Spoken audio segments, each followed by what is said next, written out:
Good afternoon, everyone. We're going to call this meeting of the Oceanside City Council to order and start with a roll call, please. Mayor Weiss. Here. Deputy Mayor Feller. Here. Councilmember Keim. Here. Councilmember Rodriguez. Here. Councilmember Sanchez. And if you could please rise and join me in the Pledge of Allegiance. Ready? Begin.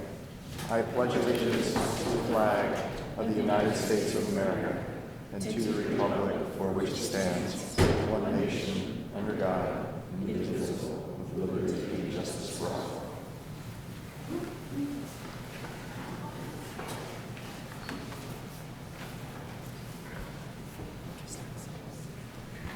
So at this point, we'll have the National Weather Service recognition of our Oceanside lifeguards. So if all of you, led by Mr. Curtis, Chief Curtis.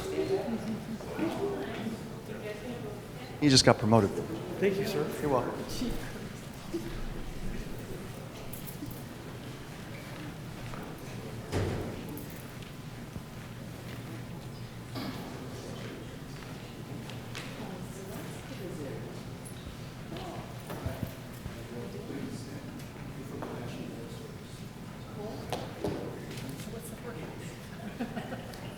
Hello, everybody. My name is Casey Oswalt, and I'm with the National Weather Service office in San Diego. I'm joined tonight by our Science and Operations Officer, Ivory Small, and our Observing Program Leader, Noelle Isla.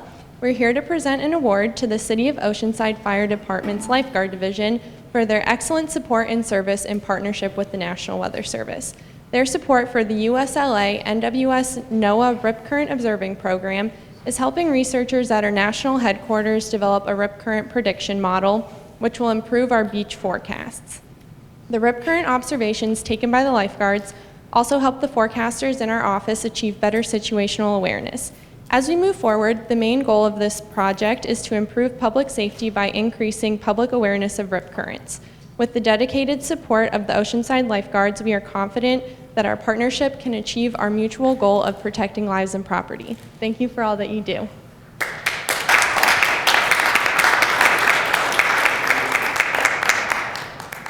Hi, I'm National Weather Service Science and Operations Officer Ivory Small, and I would like to thank the Council for allowing this opportunity to speak here. I've got a letter from Dr. Stephen Smith, who is the Chief of the Meteorological Development Lab, that I would like to present along with an award. In the interest of time, I would like to just take a few excerpts from it. The lifeguards are the eyes and ears of the National Weather Service. Very important it is that they do to help us out with things like forecasting more accurately the weather. And unfortunately, along the Southern California coast, the biggest killer that we have are rip currents, and it is great that we have an excellent group of individuals to help us to not only see what's going on out there, but to improve our computer models so that we can better forecast what's going on out there. The relationship, that's a long-term relationship that we've had with the lifeguards, has been an excellent one. And our plan is to continue this relationship as we move forward. So, at this point, I would like to present this plaque to Captain Curtis, and also to Lieutenant Buima, I hope I get that reasonably close, for all the excellent work that they have done for us over the last several years, and even in years before that. And hopefully this will continue.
Mr. Mullen? Thank you. The City Council met in closed session to discuss item 2 on the closed session agenda. Earlier this afternoon, conference with legal counsel on existing litigation in the workers' compensation matters involving Roy Marshall Spencer. There was discussion and direction, but there's no action under the Brown Act to report at this time. The council did not meet on item 1 on the agenda. Go to our consent calendar, which are items 4 through 13. Do we have any speakers? We have speakers on items 9, 11, and 12. Councilmember Sanchez? Move approval for balance. I'll second that. We have a motion and a second for the balance. Please vote.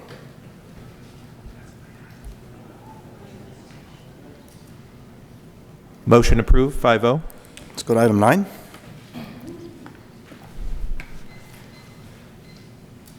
On item number 9, our first speaker is Diane Wilkie.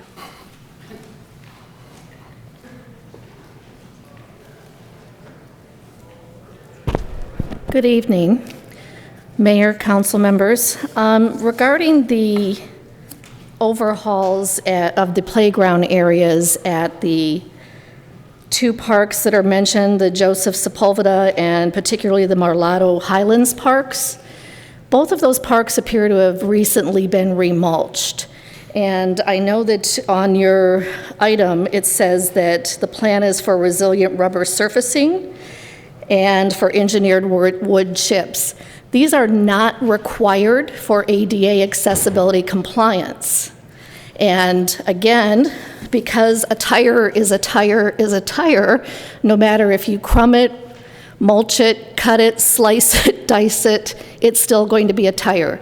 It still has 309 chemicals identifiable in it. It still has over 250 of which are carcinogenic, and it's not something we should be exposing our youth to. In regards to the engineered wood chips, if you're talking about stabilized wood chips, those would include additional chemicals, either latex or polyurethane. Again, not good for humans, not good for the environment. In addition, at Marlato Highlands, it's within close proximity of a high fire risk area. It's also within 519 feet to the east to the west of greater than 45% sloped areas that are covered with dead brush, just ripe for a nice fire, and 813 feet to the east, again, over a fencing and some type of concrete wall. Again, we have the riverbed area and nothing but dead and dry brush. And we all know that embers can travel 1 to 2 miles. So nothing says Southern California quite like sand. I would suggest that rather than these chemical-laden products, we look at using sand for these playground areas. Thank you. Would staff like to respond to the comments?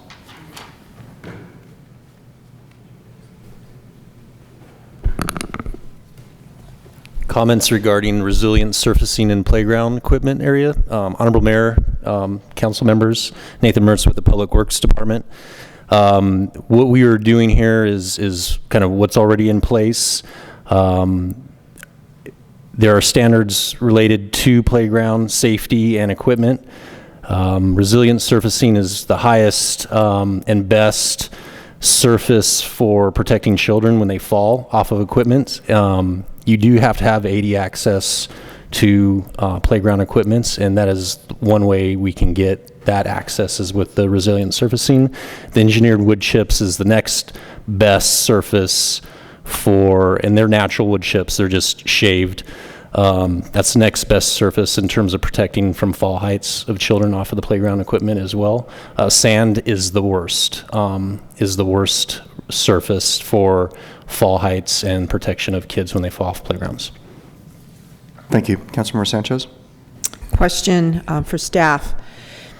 You started your comments by saying it's what's there and it's basically a replacement kind of a thing, upgrading.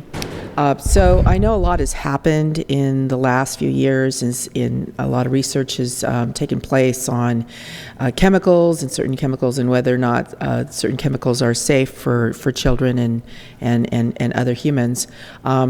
Is staff going through and studying the materials when you are deciding on what materials to use for, say, replacing what is there, upgrading playground equipment especially? Yeah, absolutely. The industry, is a tight-knit group of professionals that, value safety of children, and materials used in all those facilities are evaluated for that and looked after. And I think there's probably, multiple opinions of that. But as of right now, the industry that kind of governs the installation of playgrounds sees no problem with the resilient surfacing and engineered wood chips. So does staff do its own internal analysis of materials that are currently being used for, say, playground equipment, replacement of materials? Does staff do that? We talk to the manufacturers and the group that kind of governs the Playground Safety Institute for that information. So staff does go through an analysis internally above and beyond? We do not personally test chemicals in-house or anything like that. I don't mean test it, but we read the paper. Research. Yeah, the research and the white paperwork or whatever's available, the literature that's available for us to look at. Yeah, we look at that stuff and stay up to date. Did this go before the Parks and Rec Commission? This is a maintenance item. It did not, but we did collaborate with the Parks and Recreation staff on the equipment selection. Thank you. Deputy Mayor Feller. What did you call the wood chips? Engineered wood chips. Engineered wood chips do stick in the back of a child's head if he falls on it. I'm here to tell you. So I just want to say that this is the standard that we've built many playgrounds on, and I agree sand is the worst. So I move approval. Councilman Rodriguez. I'd like to second that, and just would like to remind Councilmember Sanchez that the park that we just commemorated has this same material in it, and we haven't had any issues getting that approved. Right. Point of personal privilege, if I may, Mr. Mayor. Those were questions that I asked of staff. So this is part of the process, and science is changing every day. So I think it's important for us as stewards of our community to ask the questions about health and safety. And we have a member of the community who wanted those questions asked. So that's why I'm doing it. I will do it every time in the future because as we know, things change. I mean, there are testing that happens for cancer on a near daily basis. Thank you. We have a motion and a second. Please vote.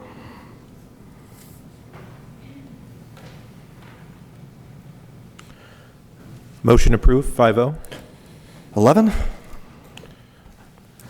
On item number 11, our first speaker is Sherry Mackin. Good evening, Council. I wanted to go on record, excuse me, and state that I do support funding the study, absolutely. But I was kind of concerned in reading the synopsis, the recommendation, and the funding. I just have one question, and it is,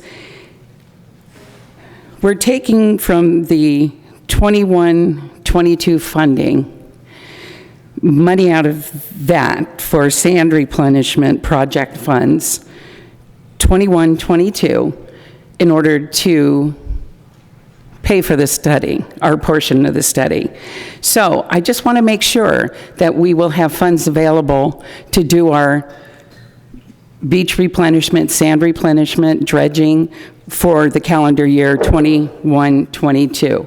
What got us in trouble with our beaches was our inability to get that sand on the beaches for 2 cycles. So that's really important to a lot of people in Oceanside, and I just want someone to tell me that the funding will be available.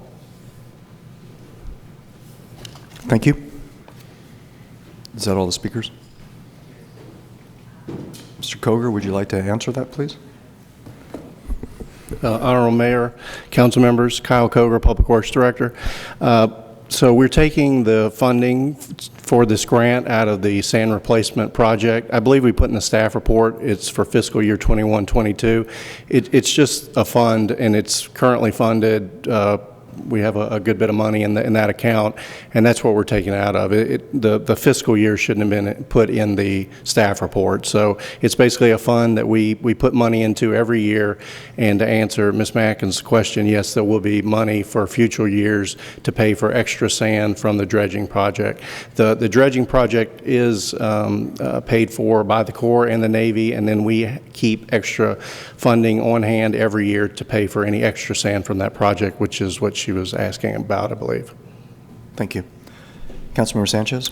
Thank you. And with respect to the concerns about whether or not we would have funds in the future and what happened for 2 straight years, they did not have to do with funding issues. One was an RFP that the Army Corps had done, and unfortunately they ended up contracting with someone or a group that had never done this kind of dredging. And the second time around, it was having to do with wildlife, right? It was actually grunion. Weather. Right? Oh, was it the weather? Okay, yeah. It was something other than funding, but I think it was also grunion issues. So hopefully that won't happen again. But yeah, move approval. Thank you. Second. We have a motion and a second. Please vote.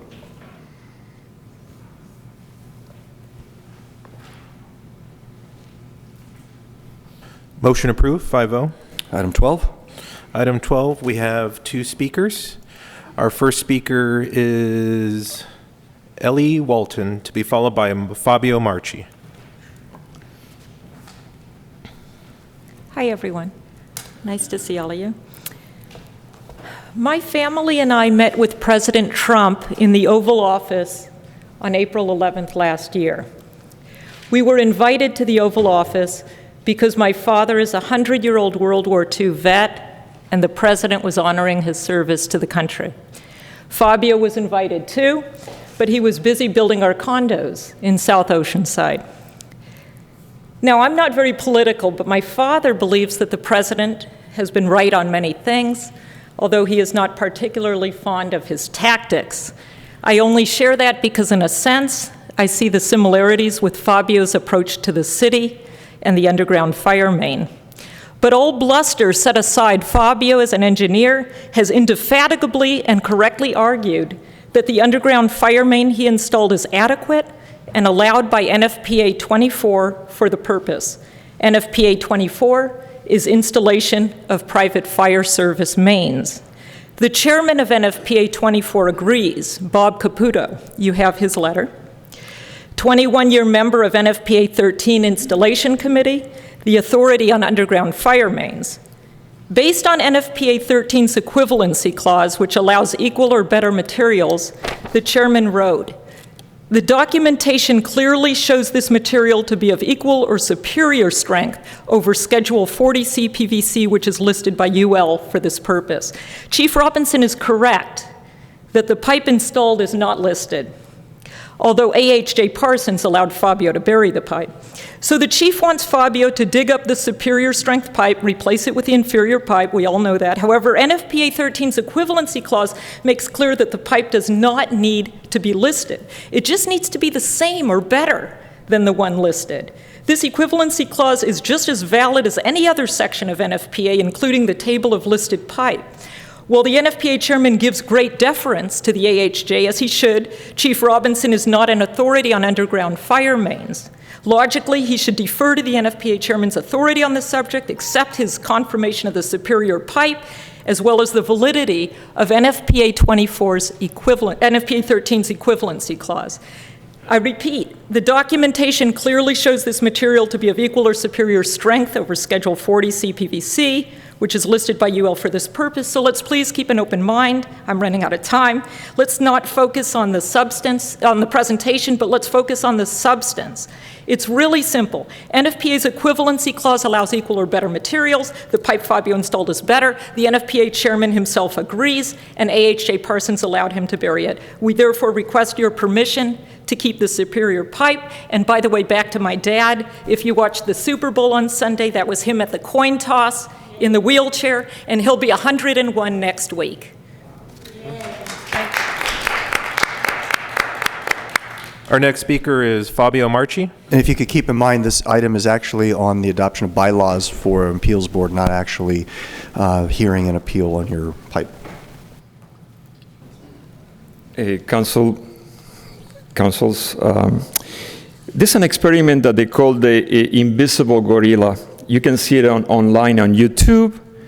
It's been conducted by Simon, some psychologists. And the experiment is in a basketball court. The players, they got white and black shirts, and they're passing the ball, and they're asking to all the watchers how many times the ball is being passed. And everybody is so focused on that and saying, oh, 20 passes, 15 passes. But in the meantime, a big gorilla is passing through the basketball court and pounding his chest. And the interviewer asked to the watchers, hey, did you see the gorilla? Nobody saw the gorilla. Well, let's make this experiment a little bit backwards. There's a big gorilla in the city of Oceanside, and the big gorilla is built with prejudice and punishment. We start with Parsons, that he approved the pipe, and he allowed me to bury the pipe hundreds of feet long, excellent quality. You can see right there, one is better, the other is cheaper. And our attorney, John Mueller, never responded me what that means, that the AHJ authorized it to bury the pipe. You never answered that, but you answered in 20 minutes that I requested an appeal to the council members to bring my case to you and hear me and give me the opportunity. Because what we need to remind is the people of this state, we do not yield our sovereignty to the agencies they serve us. We don't yield our rights to all of you that are elected. You are here today. You're running for office, you might not be here tomorrow. So the pipe that I installed was a big odyssey fighting the city of Oceanside. They put me as a villain. They put me as a kind of like a terrorist. They made me feel like a Taliban member, kind of. Because I've been thrown out from the fire department for one of the fire officers right there, because Parson and another big guy was intimidated by me. They were afraid, according to the police report. So how come a 911 call respond to those two gentlemen that they're afraid to me and my engineer? Very ridiculous. I don't want to go in the whole story about Robinson, but I can summarize. We should fire the fire chief. That's the best thing. And why? Because they're spending $500,000 with Bureau Veritas to do a plan checkers. And when you go see a plan checker, you never find it. So you're wasting $500,000, and you're fighting for $100,000 to provide to the kids in the Miracosta College. You know what? You're not going to be reelected, because punishment and discrimination is not accepted anywhere. Thank you. Oh, and by the way, can I say one more word? This board, I was told, that was created for me, because remember what Pontius Pilatus did. He washed his hands, and then he dried his hands with a towel. Thank you. This is Pontius Pilatus' action. Thank you. Thank you. Councilman Sanchez? Thank you. This item is approval of the formation and bylaws of the Board of Appeals as established in Chapter 1, Section 109 of the 2019 California Fire Code. So the genesis of this is the California State Fire Code. And Mr. Marchi, I'm not sure, I haven't asked staff this, but it is possible that this appeals board has been generated to address the concerns that you have been bringing up. And so I don't know if you had a chance to read the report, but it says all members of the board shall be employees of fire agencies within San Diego County, and none may be employed by the city of Oceanside. So that's what it says.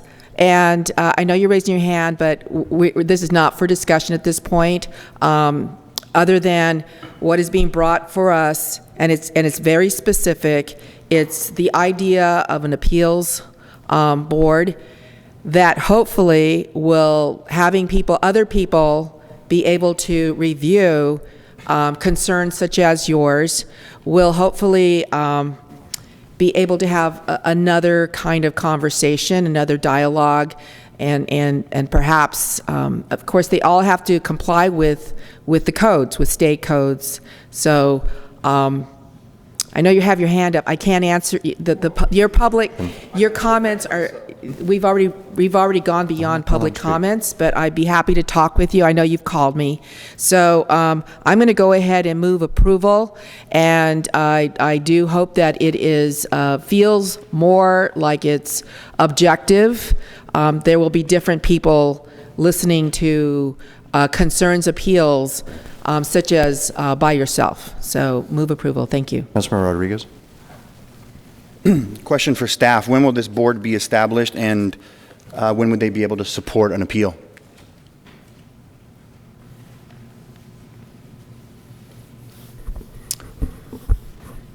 Honorable Mayor, Council, excuse me, Rick Robinson, Fire Chief, Councilmember Rodriguez, upon approval, the appeals panel will go into effect, and we are already soliciting members for the board. I believe, and I have Fire Marshal Dave Parsons here, he can confirm this, but our goal is to be able to bring the board together by March, sometime in March. Okay, thank you. I'll second that motion, and we have a motion and a second. Please vote. Since you mentioned my name, I have the right to reveal what you mentioned. Can I? No. Motion approved, The 5-0. item is over. We're going to go to item 14, our general item, which is the 5-year forecast.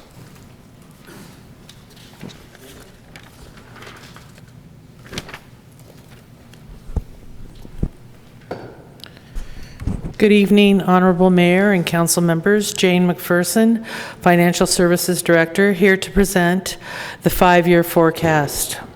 This is for the years beginning fiscal year 2020-21.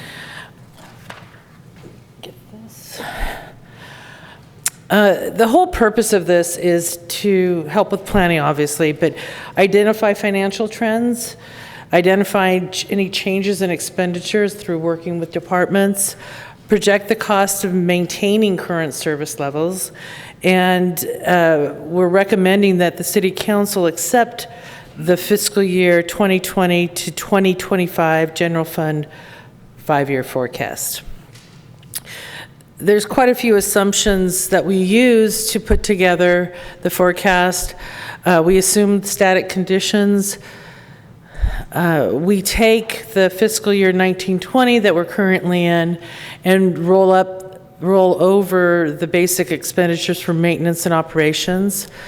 And then we allow for a CPI. This year we added 1%, even though the CPI was a little higher than that, about 2%, and does not include any new programs. Those types of things will be brought forth during not only the budget workshop and then the final budget. It includes all known and negotiated personnel costs, as well as placeholders for outlying years. It includes monies, 12% of budgeted expenditures, to be sure that we maintain our healthy city reserves and all other required funding for restricted funds as per city policy. Big part, as always, is CalPERS, and an increase based on July actuarial report. As you can see, over the 5 years, we're going to see an increase of 9.21 million. Oops. Just to give you some idea of what that represents as a percent of total compensation for safety, which is police and fire, this year, current year, it's at 44.2%. In 5 years, at 24-25, it'll be 52.9%. Miscellaneous is currently at 32.5% and will be going to 38.5%. This is a summary of what we're forecasting.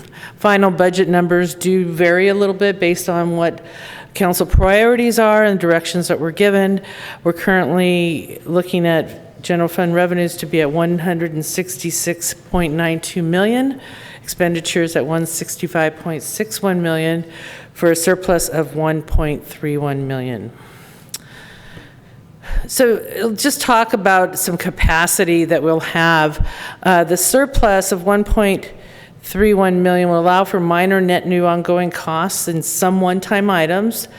The management will continue to scrutinize all replacement hiring, decline any new additional programs without a corresponding new revenue source, invest additional funds in the CalPERS trust account, better known as the Section 115 Trust, IRS Section 115 Trust, to generate greater investment earnings to fund pension costs, and continue to research efficiencies to reduce costs while ensuring that we are effectively providing necessary services. Recommendation is that the City Council accept the fiscal year 2020 to fiscal year 2025 General Fund 5-year forecast. I'm available to answer any questions you may have. Do we have speakers? No speakers. Councilmember Sanchez? Thank you. Move that we accept the report. Thank you. Thank you. Deputy Mayor Feller? Thank you. I'll second that. Just when both Esther and I came on the council, I think the budget was about $106 million. It was something like that. Big difference. It was just terribly different than this, and I think all of the benefits have gone to the city of Oceanside. So, you know, there's been an awful lot accomplished in the 20 years. So, thank you. Councilmember Rodriguez? I actually have a couple questions for our city treasurer. Okay. Mr. Roy, I have a few questions for you, sir. I know January your office had to issue a debt ceiling limit for our city. What is that? What was that amount for our current debt ceiling? I don't have that with me. Don't have it with you? Okay. I can research that and bring it back next council. Awesome. Thank you, sir. Do you happen to know what the current city's unfunded pension liability is, sir? I believe it's $229 million. Okay. 229? Right. Okay. Does that sound right? It's a little more than that. It's A little higher. $258 million. So almost $250 million right now? Yes. Okay. Very good. And per ordinance 97-19, the city treasurer shall have the duty to recommend additions, deletions, or modifications to the investment policy for consideration by the city council. Do you plan on bringing any of those modifications or recommendations back this year? I'm sorry, what was your question? Do you have any recommendations or modifications for Oceanside's financial policies to bring before council this year? Are you going to be bringing anything back this year? Absolutely. Okay. What I proposed, let's see, about a month ago, is a revision of the Oceanside's investment policy. It hasn't been revised in 20 years, and so we're going to bring that forward to the Citizens Investment Oversight Committee, and that will come back to council once that goes through an approval process. Got it. Do you happen to know what our average annual yield is on our investment portfolio is currently? Around 2%. 2%, yeah. Thank you. No further questions. We have a motion and a second. Please vote.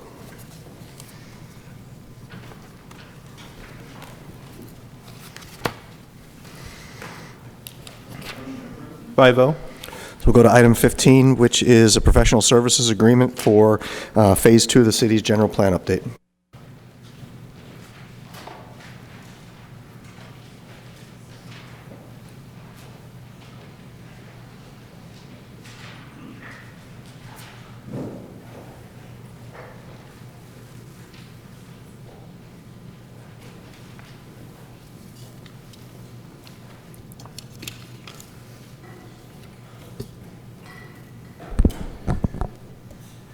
Mayor Weiss, City Council members, good evening. I'm Russ Cunningham with the city's Planning Division. It's been my privilege to participate in a number of advanced planning projects initiated by the city over the last several years. These projects include the Coast Highway Corridor Study, the Agritourism Strategic Plan, the Parks and Recreation Master Plan, the Local Coastal Program Update, which is ongoing, and Phase 1 of the General Plan Update, which involved the preparation of the city's first economic development element, energy and climate action element, and climate action plan.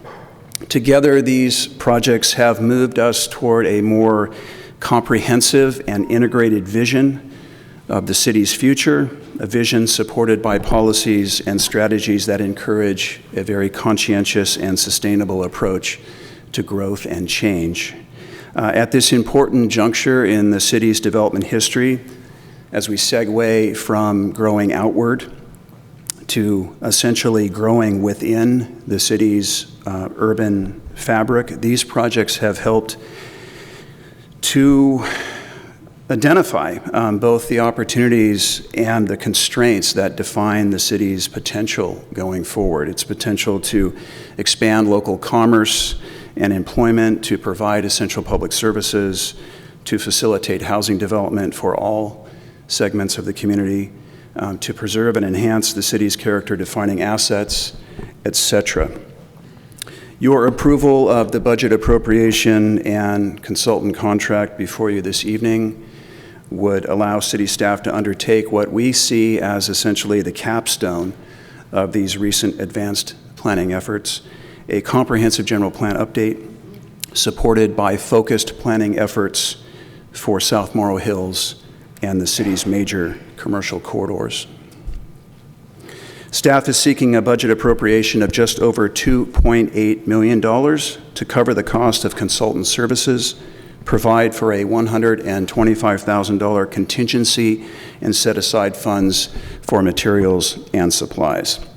The professional services agreement includes exhibits that detail the proposed scope of work, the budget, and the schedule. I certainly welcome any questions about these exhibits, and I'll note that while the schedule in the agenda packet shows the project wrapping up at the end of 2021, we have recently extended the project schedule to mid-2022, which is consistent with the typical time frame for similar projects. It's also important to note that this appropriation includes state grant funds, and I'll speak to this grant funding in a moment. I'll offer a little background that highlights the need to undertake this next phase of the general plan update and the associated projects. The city has never conducted a comprehensive general plan update. The land use element was last updated 34 years ago in 1986. Since that time, the city has added 100,000 residents, 25,000 housing units, and over 6,000 jobs. We've seen a lot of change over that period of time. The city has never, has not updated the zoning ordinance in 25 years, which occasions very regular amendments to the zoning ordinance, which involves an extraordinary amount of staff time. In fact, we have several such amendments in process right now. The city has had to entertain, over the last few years, numerous requests for general plan amendments, zone amendments, indicating that there is at least some property within the city not designated for its highest and best use. The city is currently approaching build-out in the traditional sense of this term, with minimal vacant land available for new development. We know this is creating extraordinary development pressure on South Morrow Hills and other peripheral areas. The city's current inventory of non-residential land shows a surplus of commercial property, but a deficit of industrial property. In fact, we anticipate that the current inventory of vacant industrial land will be absorbed within the next 2 to 3 years. Environmental review, that process presents one of the biggest challenges and one of the biggest time sinks to new development. As part of this project, the city will prepare a programmatic environmental impact report, which will provide CEQA clearance for infill and redevelopment projects that align with the city's goals and policies. I know this body is interested in the streamlining of the development review process. Nothing streamlines the development review process like CEQA clearance. The project involves 4 principal components, the first of which is the updating of the land use element, the updating of all of our existing elements, sans the ones that we recently adopted. The land use element, as you know, is the hub of the general plan around which all of the other elements are oriented. The city establishes its land use authority and what's called the police power through the land use element, which prescribes the location, the type, the intensity of land uses throughout the community and puts forth policies designed to ensure both compatibility and synergy between different land uses. There's a lot more I could say about the land use element, but for now I'll leave it at that. The circulation element was updated in 2012, but not in conjunction with an update of the land use element. So consequently, we have some misalignment between those two elements. As we consider changes to current land use designations and development standards as part of this process, we will need to study how these changes would impact our roadways, our circulation network in general, and how the circulation network can be modified and enhanced to both mitigate these impacts of growth and expand mobility options for our stakeholders. The housing element will demonstrate how the city will accommodate its fair share of regional housing growth. I think everyone is aware that we've recently been allocated roughly 5,500 dwelling units through the Regional Housing Needs Assessment process. The housing element is the only element for which the state establishes an update schedule. This next iteration of the housing element must be adopted and submitted for state certification by April of next year, 2021. The state requires that general plans address the topics of conservation and open space. We will combine these two state-mandated topics into a single element for the sake of efficiency. These elements, or this element addressing these two topics, will outline goals and policies for topics such as water supply, air quality, sensitive habitat, farmland, historic and tribal resources, etc. This element will likely replace the city's draft sub-area plan as the governing document for habitat management in the city. The community facilities element is an optional element that addresses the need for public services. That's public safety, water and wastewater utilities, drainage infrastructure, parks and recreational amenities, and other resources provided by the city and other public agencies. This element should serve as an important resource for CIP budgeting and prioritization. The safety element focuses on mitigating the risk of natural and human-induced disasters, floods, earthquakes, wildfires, extreme weather events, air, soil, and water contamination from hazardous materials. Recent state law requires the city to include climate change adaptation goals and policies in the updated safety element. The noise element will identify potential sources of excessive noise as well as sensitive receptors and outline goals and policies that ensure that noise is not diminishing quality of life nor threatening public health. We have received direction from this body to prepare a community plan for the South Morrow Hills area, which is to be presented to the public in draft form by November of this year. The community plan will build on the city's recent efforts to facilitate agritourism, as well as a series of public workshops that were held over the course of the last 2 years on the future of South Morro Hills. And we hope to strike a balance between accommodating growth in the South Morro Hills area while preserving farmland and bolstering the long-term viability of agriculture. As a precursor to the updating of the land use and circulation elements, the city will prepare a smart and sustainable corridors plan that identifies ways to channel most of our future employment and housing growth into the city's primary commercial corridors, while making these corridors more accommodating of multimodal transportation. And I'm happy to provide more details on these components of the update process. And of course, an environmental impact report will be prepared, and I spoke earlier about the benefits of that in the effort to streamline the entitlement process. In the interest of time, I won't speak to each of these themes and objectives, which we think will serve to essentially organize and guide the update process, but I'll note that the principles listed here emerged from the public outreach, the very extensive public outreach we conducted in support of the first phase of the general plan update. Embedded in the EDE, the ECAE, and the Climate Action Plan, these principles here should help to unify the various components of this project and ensure, as required by state law, that the updated general plan is internally consistent.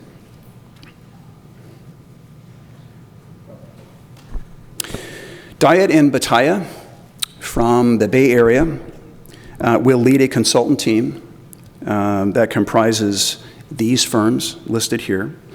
D&B will prepare the text of the updated general plan elements, as well as the text of the South Morro Hills Community Plan and the Smart and Sustainable Corridors Plan. They will manage the budget and schedule. They will coordinate the work of the subconsultants and be the primary point of contact for staff. Kearns and West has expertise in public outreach. They will help us develop a public outreach program that is both inclusive and thorough, but also efficient and cost-effective. We're very committed to public outreach. Chen Ryan and Alta Planning and Design will address mobility issues. Kaiser Marston Associates will address economic and fiscal analysis. Recon Environmental is responsible for the programmatic EIR. Dudek will provide consulting on infrastructure needs. Spurlock Landscape Architects will work with Diane and Bataya to develop very illustrative exhibits that will help our community visualize what our city may look like in the years ahead. Heritage Architecture and Planning focuses on historic preservation and helping us update our protocols and standards for historic preservation, and Ascent Environmental will help us update the Climate Action Plan. The project will be funded through various means. We have had for over a decade a general plan update surcharge on building permits, and currently that surcharge revenue is over $600,000. We used that money to fund portions of the first phase of the general plan update. You can add to that roughly $400,000 in set-aside money, assigned funds for the general plan update. And then, as I mentioned earlier, we have leveraged local funding to acquire over $700,000 in grant funding. The Caltrans grant, through their Sustainable Communities program, will fund the lion's share of the work on the Smart and Sustainable Corridors Plan, and California HCD's $310,000 grant will address much of the housing-related planning associated with this project. This project will facilitate better coordination and collaboration between the various disciplines that make up our local government apparatus. It will provide greater certainty to homeowners, to business owners, to the development community, and nonprofit organizations. It will enhance the city's eligibility for grant funding.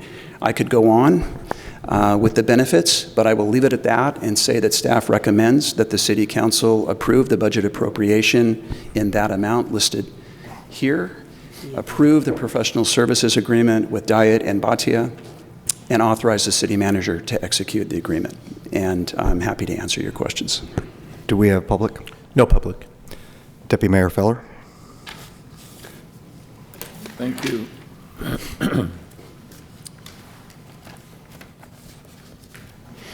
In reading this back up, there's a public participation process. And I suggested to the city manager that somehow we make that something that can go within a water bill or something that can be,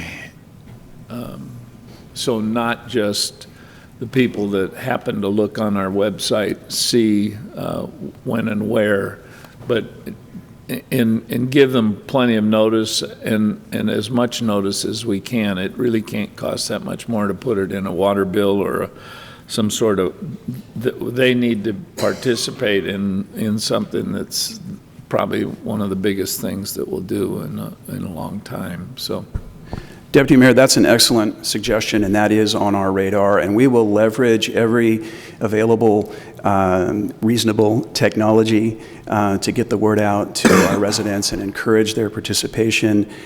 We utilize social media, of course, our website, and we're looking to do very grassroots level outreach as part of this project. And I would mention that at this point, if Caltrans is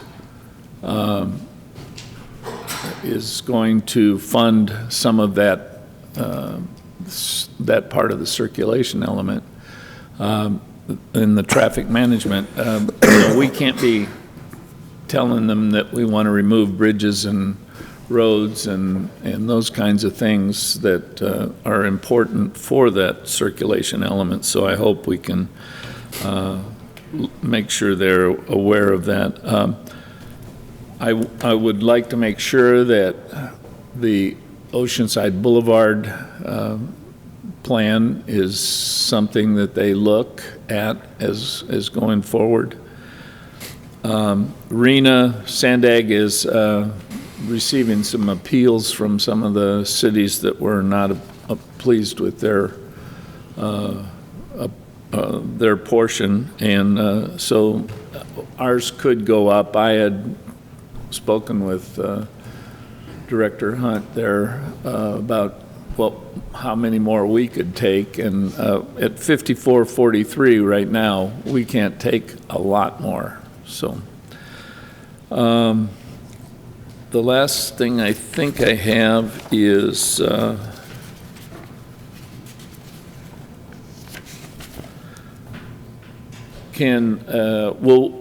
we will continue to do general plan amendments if they come up during this process? We've not received any direction from decision makers to place any kind of moratorium on such requests. What? Just South Morrow yeah, Hills. we have for South Morrow Hills, and we're going to be bringing something Okay, back to you on that. Other than in that area. Thank you. Okay. And I think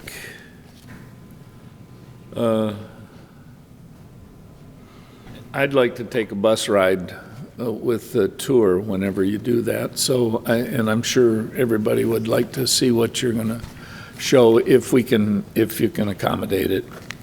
You probably can't do it all at once, but. Councilmember Sanchez. I move staff recommendation. Councilmember Sanchez.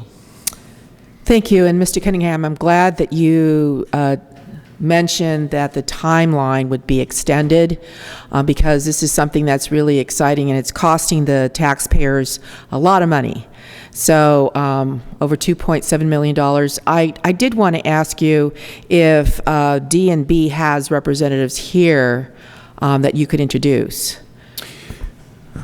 No, but let me say, Councilmember Sanchez, that this is a firm that comes very highly recommended. It's a firm that has really unparalleled experience with comprehensive general plan updates in the state of California. I can give you a list of award-winning general plan updates that DNB has processed. Was hoping that we could get an introduction of them to our community, since this is going to be a long process. And I'm hoping that by the end of it, or actually within the middle or before, that our residents will have heard what, about DNB and what they're doing in Oceanside. With respect to your timeline, I do encourage staff to take more time in phase 1, which seems to be the visioning and issue identification, and looks like that's where you are really going to be pushing forward outreach to the community to introduce the notion that we are doing an update of the general plan. Most of the elements, which as you presented, are going to be done almost at the same time, along with the water bill, which is always a good way of reaching people. KOCT, I would also use the school district peach jar, the social media signage. I remember hearing that Encinitas used signage to get people to come to meetings for the districting. When they were going through districting, they had pictures of their signage out on the road to remind people that there were meetings. And I would very much encourage staff to have these meetings throughout the city and make it as easy as possible for residents to come and listen. So it looks like you're actually rolling out public participation program the end of this month, February 28th. What exactly will that entail? Do you actually already have kind of an outline of what you're going to start out with? Well, first, let me thank you for those suggestions. I think they're all good ones. As we've gained a lot of experience from our phase 1 efforts in terms of which outreach methods generate the most substantive and broad-based input, there are certain things we'll be sticking with and other things that we'll probably modify. We'll be sticking with the stakeholder interview approach, where we invite members of the community that have interest in particular topic areas to sit down with us in structured interviews. We ask questions of them, they ask questions of us. Right. And we found that to be very enlightening as part of the phase 1 effort. We will certainly be conducting workshops. We also intend to get out into the community at the grassroots level. I personally have committed to myself to visiting all of our, I believe, 17 neighborhood planning areas and reaching out to folks in each of those planning areas to ask them, what is it about your planning area that distinguishes it from others, and questions of that sort. We will put together a schedule of workshops and other outreach events that will be available online. Here, April 1st through April 30th, at least for the visioning part of this. Is that part of the what you plan on doing per the 17 planning areas? I would like to do that as early as possible. Okay. Yes. And you may end up extending that period of time, which is a little over 30 days, for something that may take a while for people to get that this is such a big Yeah, absolutely. Project. And I would emphasize that public outreach is an iterative process, so we'll be going back out to the community during various stages of the process to take the community's temperature, so to speak. And the online survey, how long do you think that will be? Is that going to be like 50 questions or 20 questions? Do you have an idea or notion? And would that be planning district specific? That's an interesting thought that we could put out targeted surveys. So we'll keep that in mind. I would say that we've learned a lot about the tolerance of folks to take surveys and and their Not 50, patience closer for to 20. yeah. So keeping the surveys as straightforward and easy to navigate is a priority. Yeah, I remember having a conversation with Mike Blessing and what the city had gone through when they did the update to the general plan, and it was a 2-year process. The city was much smaller then, but what he described was a number of meetings throughout the city, and it sounded like the meetings were throughout the year. In different areas. So I am glad that this is going to take time, because I think that I would really very much like to get buy-in by the community, by each of our communities, of this notion that we are taking time to update our general plan, to really plan for the future, take into consideration state mandates, but also quality of life and character, maintaining the character of our community. So I look forward to this process, and yes, I'd like to get on the bandwagon as well, if that was a request. So I'm going to go ahead and second the motion. Thank you. Councilman Rodriguez.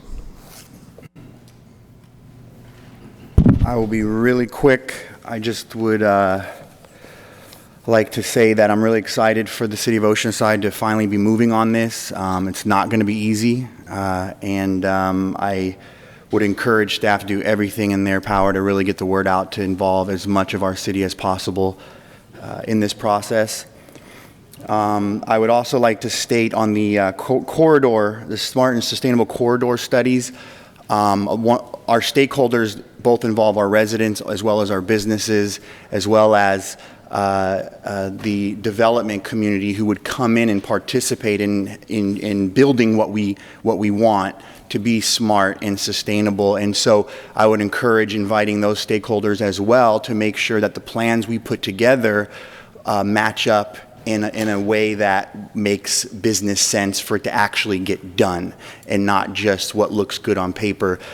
Some ideas that I've discussed are in reference to smart growth, especially along Oceanside Boulevard, is at all the transit stops, there's parking lots. Those parking lots can have underground parking and units built on top of there, and those would make amazing affordable units, and they're perfectly designated to be a affordable unit hub or node that other developers can buy into, or we can use our in lieu fees to buy into, and really be smart about creating a lot more affordable housing. And so, that's just one of my suggestions and ideas. Last, I'll end with, I'm not a supporter personally of RHNA. I think it's an impossible task to meet. The state requires us to zone, but we're not required to build. And so I want to make sure that's very clear, and that when we do build, we do it smart, and we do it taking into consideration the next generation of Oceanside residents. Thank you. We have a motion and a second. Please vote.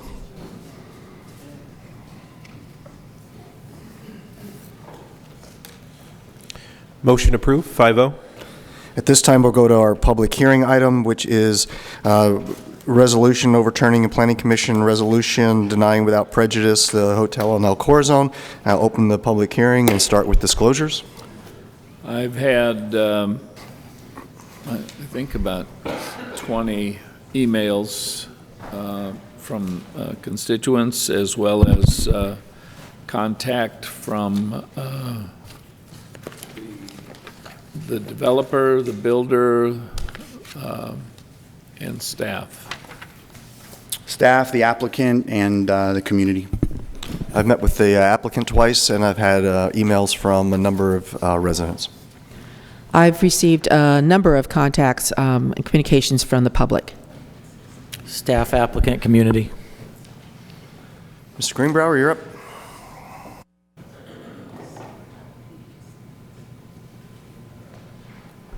Good evening, Honorable Mayor Weiss, City Council members, Richard Greenbauer with the Development Services Department. Here to present the Home 2 Suites by Hilton at El Corazon, appeal of the Planning Commission's action to deny the project. And before I get started, I just wanted to let the council, the citizens in attendance this evening, know that I did receive the 29 letters or emails of opposition to the project and 1 letter of support for the project. And I believe they've been sent to the council this evening. Just a brief background, we do have the appellant here with the presentation, so I don't want to duplicate the efforts there. But we do have an appeal of the application, and just for the public's knowledge and consideration this evening, we do have a 4-story proposed hotel with 137 rooms to be located at El Corazon Drive in Rancho Del Oro. It's on a 2.65-acre site in the regional hotel area. The site plan that I provided for you this evening kind of shows the design and layout of the hotel on the corner of Rancho Del Oro and El Corazon Drive, and the amenities and how they've followed the design guidelines for the specific plan to locate those away from the public streets and give privacy for the residents that'll be there using the facilities. The item was in a 6-0 vote. 1 abstention, was denied by Planning Commission, and when on January 15th, the applicant or appellant did appeal the project to this body looking for an approval. Staff has worked with the applicant to make some modifications. I'll let them get into greater detail. But staff, in reviewing the design guidelines within the specific plan, has determined that they meet those guidelines, are consistent. They provide human scaled rhythm at the main entrance of the hotel and follow that through to the pool patio area. And they implement a light, subtle earth tone color palette along with dark trim so to help break up the massing. Throughout, there are trellis elements back in the patio area as well as the entry, so you do have a sense of arrival into El Corazon with the hotel. The hotel site is, or the hotel is approximately 97,000 square feet in size and has the typical amenities with a Hilton product, which have meeting boardrooms, pools, outdoor patio areas, lobby areas, and then a dining area for guests. We do have the color palette available. You can see the rock veneer that'll also be incorporated into the overall design to help give it a more park-like feel. With that, staff has highlighted some of the modifications that the applicant has made to try to break up the massing. The illustrative here shows the color band being removed from the vertical element and additional trees being planted to help break up that vertical massing of the tower that is typical for the Home 2 Suites product. The next illustrative shows the trees. We have approximately 3 street trees added along El Corazon Drive to help break up the massing and provide a better entry into the park. And we have a total of 4 canopy trees on the corner of Rancho Del Oro that'll, once fully realized and grown, they will help break up that vertical massing as well.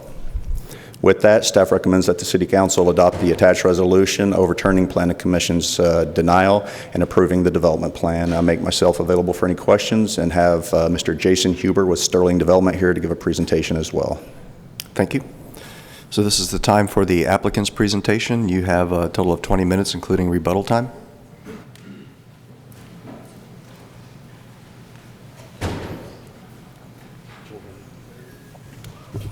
See it.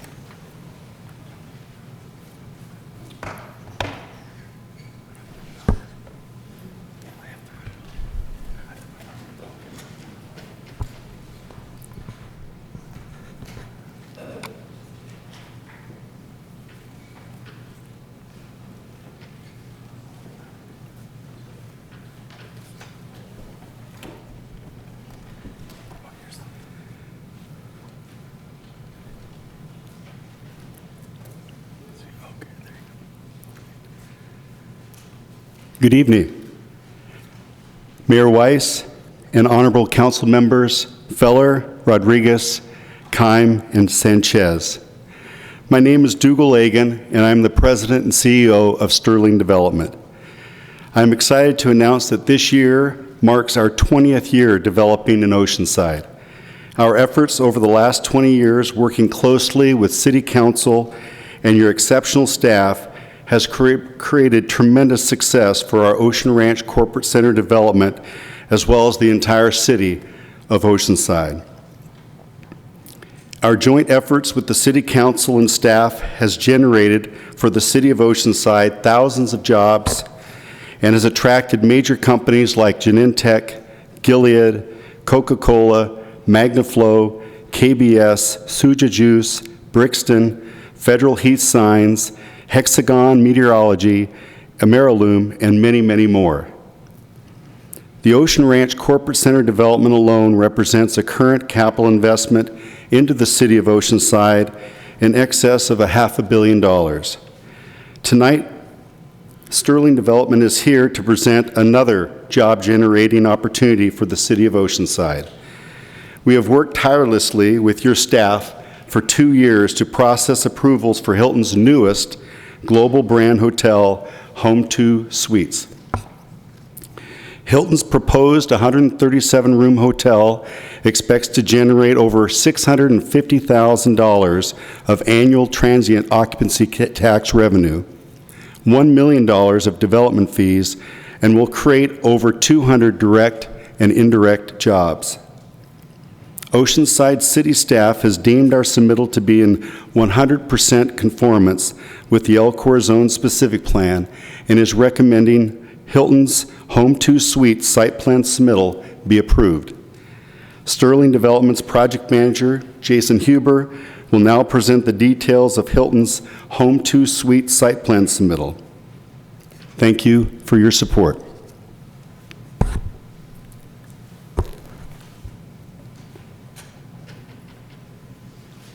Mayor Weiss, members of the council, thank you for having us tonight. I first want to start by saying thank you to Dougal. As many of you probably don't know, he's had this ear infection for 2 weeks going on here, so he can hear nothing. He's tapping me over there as we're on the side, and he can't hear what anybody's saying, so feel free to throw the darts. But in typical Dougal fashion, he wasn't going to leave a teammate up here alone, so I appreciate that. As he mentioned, my name is Jason Huber. I am the project manager for Sterling Development, and excited to present to you tonight the proposed Hilton Home2 project at El-Cor Zone. The proposed site is part of the El-Cor Zone Specific Plan and zoned for hotel use. The project is in 100% conformance with the development standards outlined in the El-Cor Zone Specific Plan. The site is located in a geographically favorable area for a potential client base, surrounded by residential corridors to the north and south, you see highlighted there in yellow, as well as the businesses of the Ocean Ranch Corporate Center to the east, you see highlighted on the slide in blue.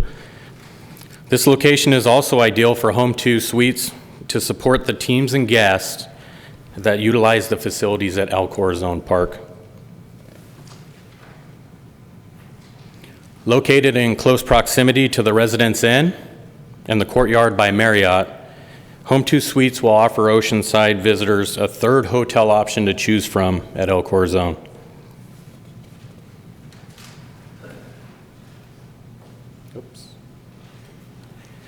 Hilton Home2 has laid out a 137-room, 4-floor hotel as shown.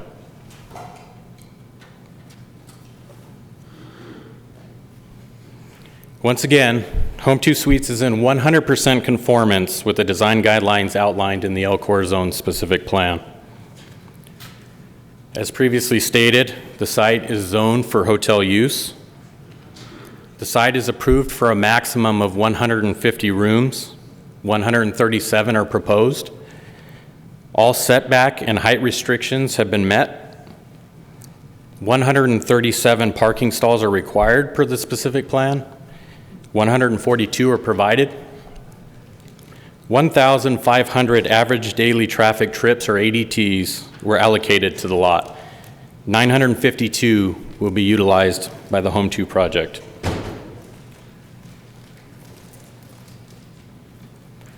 Our architect was sensitive to the design guidelines outlined in the El-Cor Zone Specific Plan, and they've also drawn inspiration from the existing buildings within the surrounding community and Hilton's requirement to maintain Home2 Suites' signature identifiable look. The following renderings are the result. What you're seeing here is a view of the hotel entry from El-Cor Zone Drive.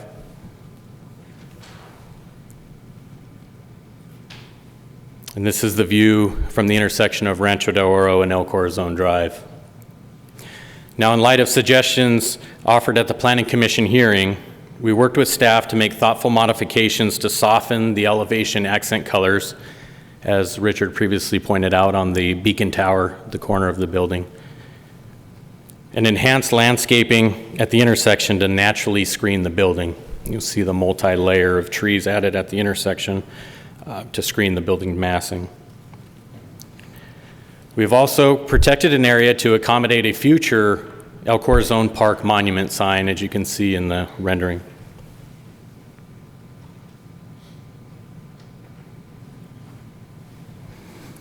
And increase the quantity of specimen trees along El Corazon Drive by 50%. A little tough to see without a laser pointer to show you, but at the very bottom along El Corazon Drive, you can see the number of trees.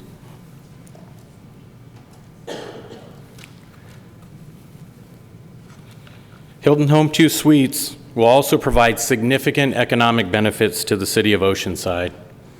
In excess of $650,000 annually through TOT tax, approximately $1 million in development impact fees, in plan check and inspection fees, as well as 45 permanent jobs created to operate the hotel, and those are in addition to 150 construction jobs required to build a 100,000 square foot structure. With your approval tonight, Hilton Home 2 is anticipated to break ground in 2021 with an expected grand opening in 2022. Thank you again for approving Hilton Home 2 Suites in Oceanside. With that, I would like to offer up myself for any questions the council may have. We also have a slew of consultants here if there are any really technical questions. So I'll leave it at that. Thank you. Thank you.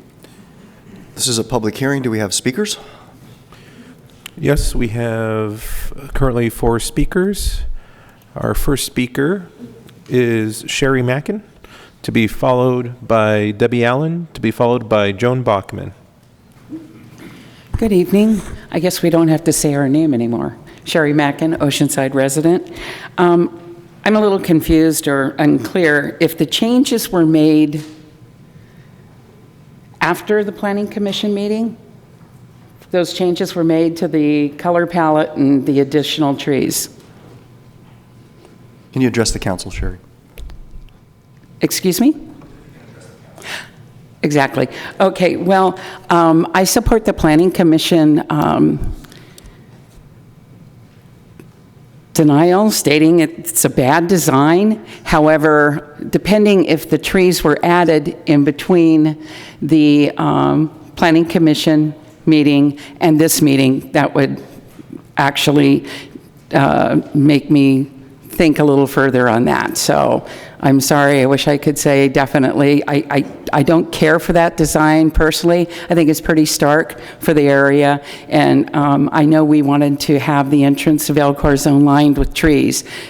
I like the addition, but again, it's unclear to me if when that was taken before or after. Thank you.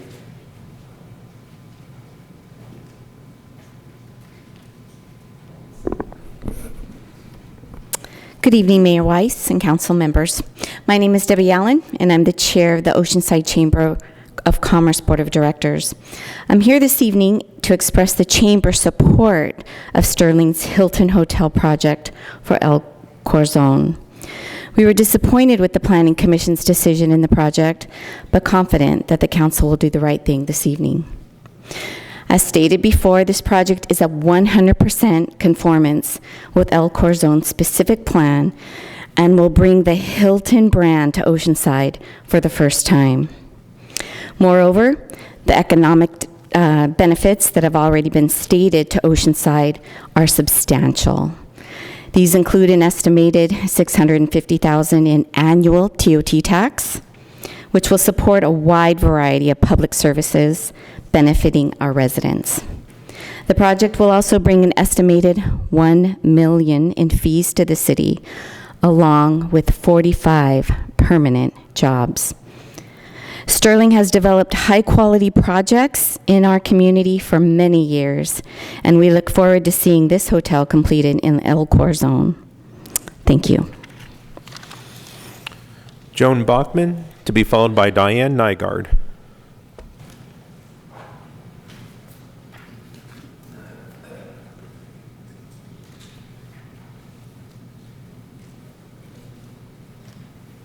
Mayor, council members. I'm with Friends of El Corazon, president of Friends of El Corazon. We fully support a hotel use on this site, on this parcel. We do not support this particular design, and we're very happy to work with the applicant on the design. We didn't get any call after the Planning Commission. We'd like you to please deny this appeal for project D19-10 so that we can work with the applicant on the architecture and the entrance road. First up, El Corazon is a park. It's not condos, it's not hotels. First and foremost, it is a park. The park feel starts at the entrances to the park. This park belongs to the residents of Oceanside. Please do not give it away. I heard a lot of money here. 50 years from now, that won't buy anything if you give it away. Once inside the park, the visitors will find all kinds of things to do beyond hotels and condos and all that. There's a ton of things to do. So please do not lose our park. It will become just another development if this is built, and when a once-in-a-lifetime chance is gone. So the applicant knew about the specific plan. The applicant knew about Sudbury's tentative map, an approved landscape plan, and the applicant had actually built condos across the street to look at. So for all that inspiration, and they failed to incorporate these elements into the plan, and the Planning Commission denied it 6-0. There's a lot of architectural expertise on the Planning Commission, and they denied it. Even that was not enough for them to get it. They still appealed. You need to deny this so they will finally work on the correct design. So first up, the entrance road must be maintained as a park entrance road with one driveway, not two. Ideally, it would have none. The Sudbury approved same thing has 0.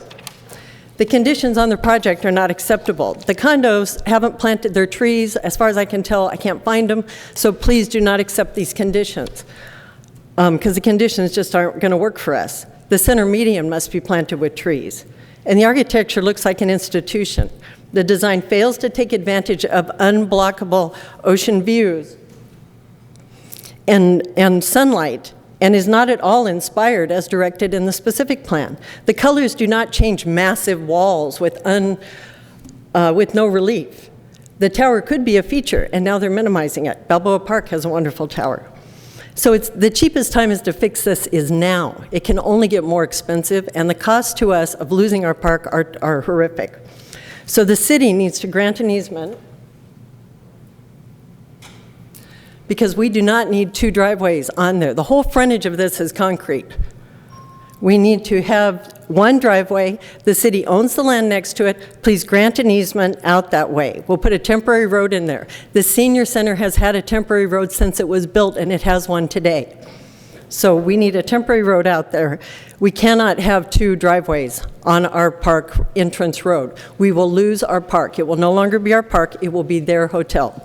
Please deny the appeal for the project so that we can work with the applicant. Thank you.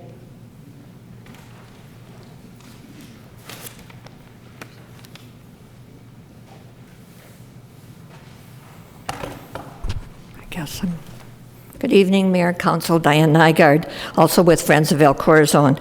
Of course, we want to see this hotel get built. It's part of the revenue stream that will pay to operate and maintain our park.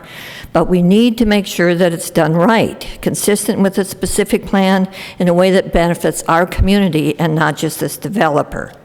The project before you tonight is not consistent with the specific plan, and it's not the best you can do for our community.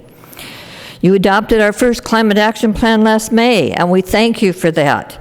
Yet this project is being given a pass and has not been evaluated for compliance or to do anything to reduce its greenhouse gases. It also has not been evaluated for compliance with the sustainability provisions on the specific plan, pages 115 and 116. All development on El Corazon is supposed to meet those standards. Energy use and water use can be big issues for hotels. We all try to do our fair share to conserve water. This hotel should just be asked to do the same.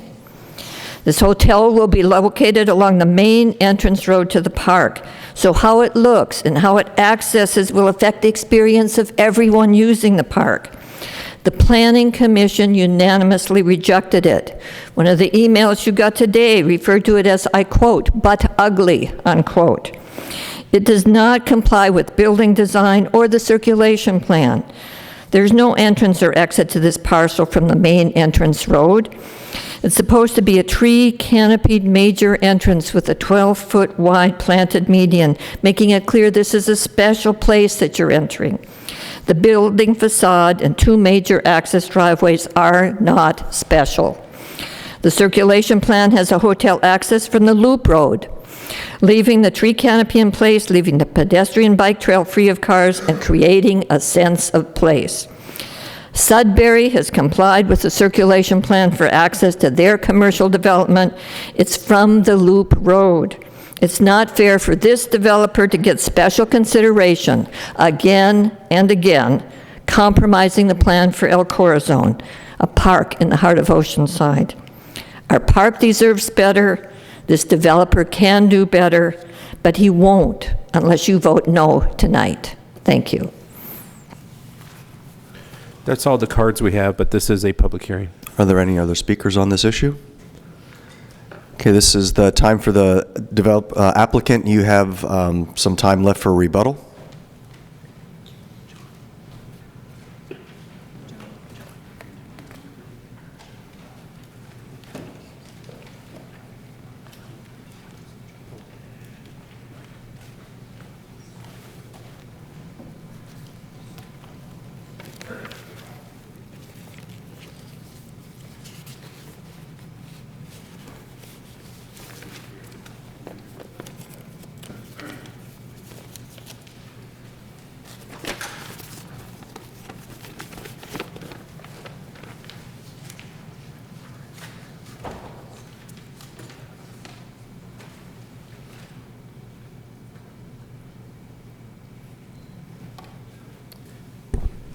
There were a lot of comments relating to architecture that I will not address. The one comment that stands out is as far as access is concerned.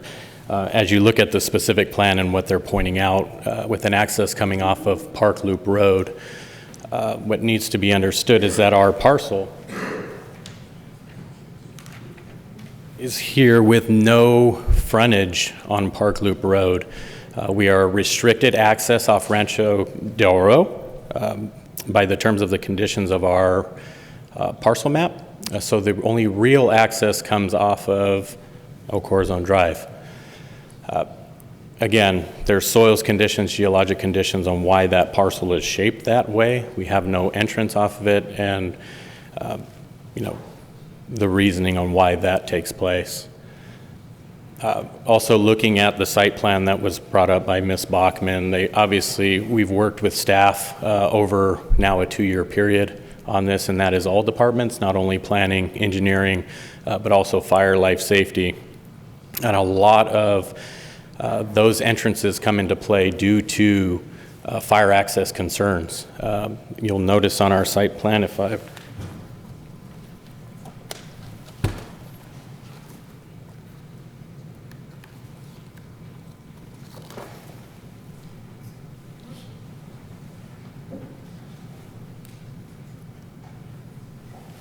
I can lay that out, as far to the east, almost to the intersection of Rancho Del Oro and El Corazon Drive, you will see that hammerhead.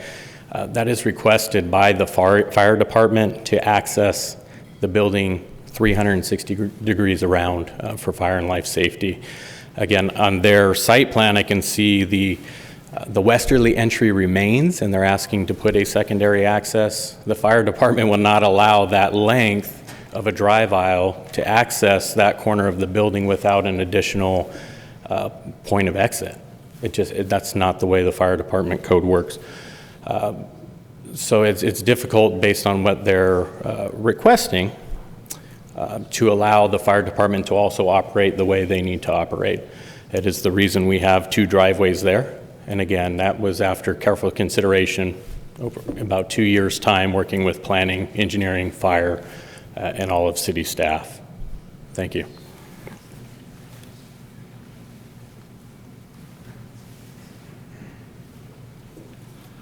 Good evening, Honorable Council. My name's John Condis. I'm with the law firm of Allen Matkins, and I'm counsel for Sterling. I think that, frankly, we concur wholeheartedly with the staff report in terms of consistency. You've heard the staff's comprehensive analysis of the fact that the project's consistent with all components of the specific plan, and there's substantial evidence that supports that determination. In terms of the discussion about water and energy uses associated with a hotel and greenhouse gas impacts, bear in mind that the addendum addressed all those impacts in great detail. The addendum tiered off the El Zone specific plan EIR. The addendum concludes that this project is going to have less impacts than addressed in that EIR. So basically, that is really not an issue that should be of any concern to the Honorable Council. And I think it has been clear the benefits of this project certainly outweigh these modest comments that have been raised tonight. And I'm more than happy to answer any questions. I have a question for the applicant. Ms. Bachman made a comment that we should deny the project so the Friends of El Corazon have a chance to review the changes and work with the applicant on the architecture. You had made a comment to me that you had met with them to review the architecture? Right. So our original application was submitted, I guess, June of 2019. We were advised by the planning department to hold a community outreach event, which we did in July of 2019, which the Friends of El Corazon participated in. At that time, we had great discussions. Nothing related to the architecture, a lot about the park entry, which you've heard tonight again. We took it upon ourselves to reach out for a follow-up meeting, which occurred on August 15th of 2019 with the Friends of El Corazon only. That meeting, Richard Greenbauer and Jeff Hunt from the planning department also participated in. And we heard one comment related to architecture, and it was the Beacon Tower had a piece of trim that they thought looked too Italian in look and asked us to remove it. We obliged and removed the trim piece. At that point, we thought we were okay, and we had coordinated not only with city staff, Hilton, now the Friends of El Corazon, and we're ready for Planning Commission. So we have, yes, coordinated with the Friends of El Corazon prior to. Okay, thank you. At this point, we'll close the public input portion. The staff, are there any things you want, questions that come up that you feel you need to answer at this point? Okay, then we'll go to Councilmember Rodriguez. Thank you so much for the presentation and the questions and the concerns. I've thoroughly reviewed this project. I've met with the applicant, and I want to make a motion to approve this project. I would like to make some comments that in the 20 years that Sterling and Dougal have been here, they went above and beyond on landscaping, architecture, planting along Oceanside Boulevard. I'm really impressed, and I'm really thankful that you're doing business in our city, and I look forward to getting this built as soon as possible. And I appreciate you going the extra steps in adding the additional trees and changing, some of the trim lines in those dynamics. You really didn't have to. You were in conformance, but you went above and beyond like you always do, and I appreciate that and I respect that. So thank you very much, and again, I move approval. Councilmember Keim. I'm going to have a couple questions for staff and the applicant. Mr. Borrego, could we just talk about the challenges with the two entrances and how that worked out and why those entrances are on El Corazon instead of on the back side of the property? Sure. As Honorable Mayor and City Council members, as was mentioned by the applicant, part of the challenge of this site is if you take a look at the original specific plan, this hotel site was originally designated as a 5-acre site. Of course, there was a property exchange agreement that was approved by the City Council in 2014 because the western portion of the site is largely undevelopable undevelopable because of soils conditions. So the fact that the site was reduced down from 5 to what is now 2.6 acres really makes the site very challenging to work with, and was mentioned by the applicant. They no longer have that frontage adjacent to the internal street there. So taking access off El Corazon was really the only option for them at this point in time. I can tell you, because I know that there has been a lot of discussion on this issue of access, and I've scrubbed the specific plan several times, and nowhere in the specific plan, either in the development standards or the design guidelines, does it speak to not taking access off that street. There are exhibits that do suggest that the access would be taken off that internal street, but of course, those conditions have since changed since they don't have frontage on that road any longer.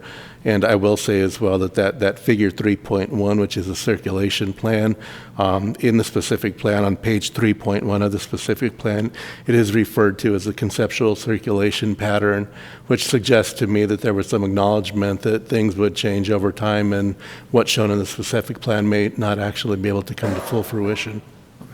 One thing I've heard several times in dealing with El Corazon, that specific plan, and when it was initially drawn out, not all of the geotechnical issues were understood. So as we get further into it, are we starting to see new challenges and having to adapt to those?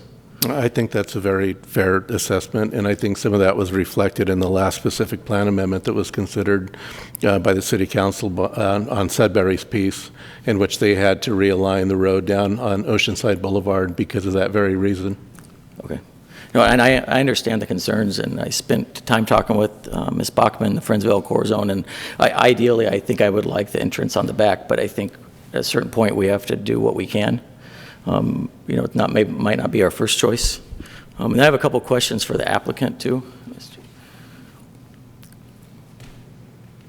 So, Mr. Huber, yes. I do have some concerns with architecture. I've heard some of the comments, and I'd agree with them. It's not the most aesthetically pleasing building, and especially that one tower. What can we do with that in the future? And so during the Planning Commission, there were concerns about trees, about the architecture. Can you explain, there was one question from the community about the trees, were they added before or after? Can you articulate the different changes you've made in response to the Planning Commission? I will. Pardon me while I grab I don't know if we can pull back up the PowerPoint. Question.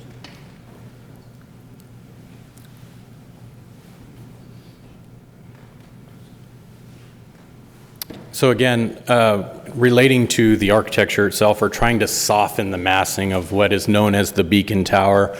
I will tell you from a Home 2 Suites, and Richard kind of pointed to this as well, that's their signature. You'll see on all Home 2 Suites this Beacon Tower. It's like the golden arches of McDonald's, so you can change the architecture of the McDonald's, you're not going to get rid of the golden arches. So we have worked tirelessly with staff from the very beginning, actually not just as Planning Commission had commented, to try to get some accent colors, some breaks in the panel so it's not a large mass. The latest revision we made after Planning Commission's comments was to remove that brown taupe accent color that you see there on the left side of that tower. That initially had wrapped the whole tower, made it pretty dark, pretty bold, pretty blocky. So with the help and direction of staff, we eliminated that accent color to kind of whitewash it, get rid of some of the massing, and leave only that tan taupe on the left side of the green accent stripe. In addition to that, hearing that concern that their Beacon Tower, is a concern and pretty blocky, the way it is shown, we enhance the landscape at the corner to what you're seeing on this rendering. We are attempting to make a staged approach to our landscape where we have a layered landscape that essentially will block that mass from the intersection of Rancho Doro and El Corazon Drive. That was the second improvement. The third, as we hear, obviously the entry to the park is key, obviously for El Corazon and the community. We initially had 6 street trees shown along, flip this for you, along El Corazon Drive. You now, I'll count them for you, there are 9 there. So I believe there were 2 on the westerly side, 3 in the middle, and then 1 on the Rancho Doro intersection side. So we were able to increase that quantity of trees to hopefully, once again, screen that building from El Corazon Drive, as well as give the community what they're looking for in that Parkfield street line trees as they go down El Corazon Drive. So from my prior conversations with staff and the applicant, I've understood this is the only hotel so far, only chain that was willing to come forward for a project? That is correct. Going back a number of years, it's been 5-10 years that we've tried to get a hotel onto this site. Well, I'll say 10 years. The specific plan's 2009. We're in 2020 here. We had gone out to market for any hotel chain to come in, look at the site. We attempted to fit the prototypes of many of these groups on our constrained site. As you talk about the geological constraints and limiting us to the 2.65 acres, and we could not do it. We have a lot of those exhibits where they just could not fit a prototype onto this 2.65 acre site. It wasn't until Hilton came and said, we will make the modification to fit. And just so you know what that looks like, their prototype is actually a U-shaped building. Sorry, I'm pointing up to the, you have it in front. Their prototype's a U-shaped building. And so after taking a look at our site and seeing those geological concerns, they were able to shorten one leg on the westerly side and increase the easterly side to get the J shape that you see. So they were the only group that came willing to make modifications to fit that site. Okay. So going forward, I think I'd still like to see some work on the architecture, but with the different geotechnical issues in El Corazon, it's a challenging site to get a hotel in there to make it fit and make it successful. So thank you for your... Thank you. Deputy Mayor Feller. Thank you. In that, if I might have you put that one of the corner of the hotel, the colored picture, please. Are those full-grown trees? Those are a depiction of, I don't believe, full-grown trees. It's just an architectural rendering of it. I don't think they've taken a look at canopy size to see what that is or height. I know the tipu tree that we are proposing along El Corazon Drive, they get up to 50 feet. That building is 50 feet. So I would tell you on this rendering, it's not probably accurate shown to a full-grown, matured tree. But didn't want to give any misrepresentations to you showing a fully screened building, and then when the trees are first planted in 25-gallon trees and nobody's happy. So no, and in the picture that was shown by both Mrs. Bachman and Ms. Nygaard were a lot bigger than these trees, and they were the same thing, a rendering. Or depiction. Right. It will take some time to grow, and I think that will probably handle it. I hope you can do as much landscaping underneath those trees to just kind of make it look full in the right of way there as best you can.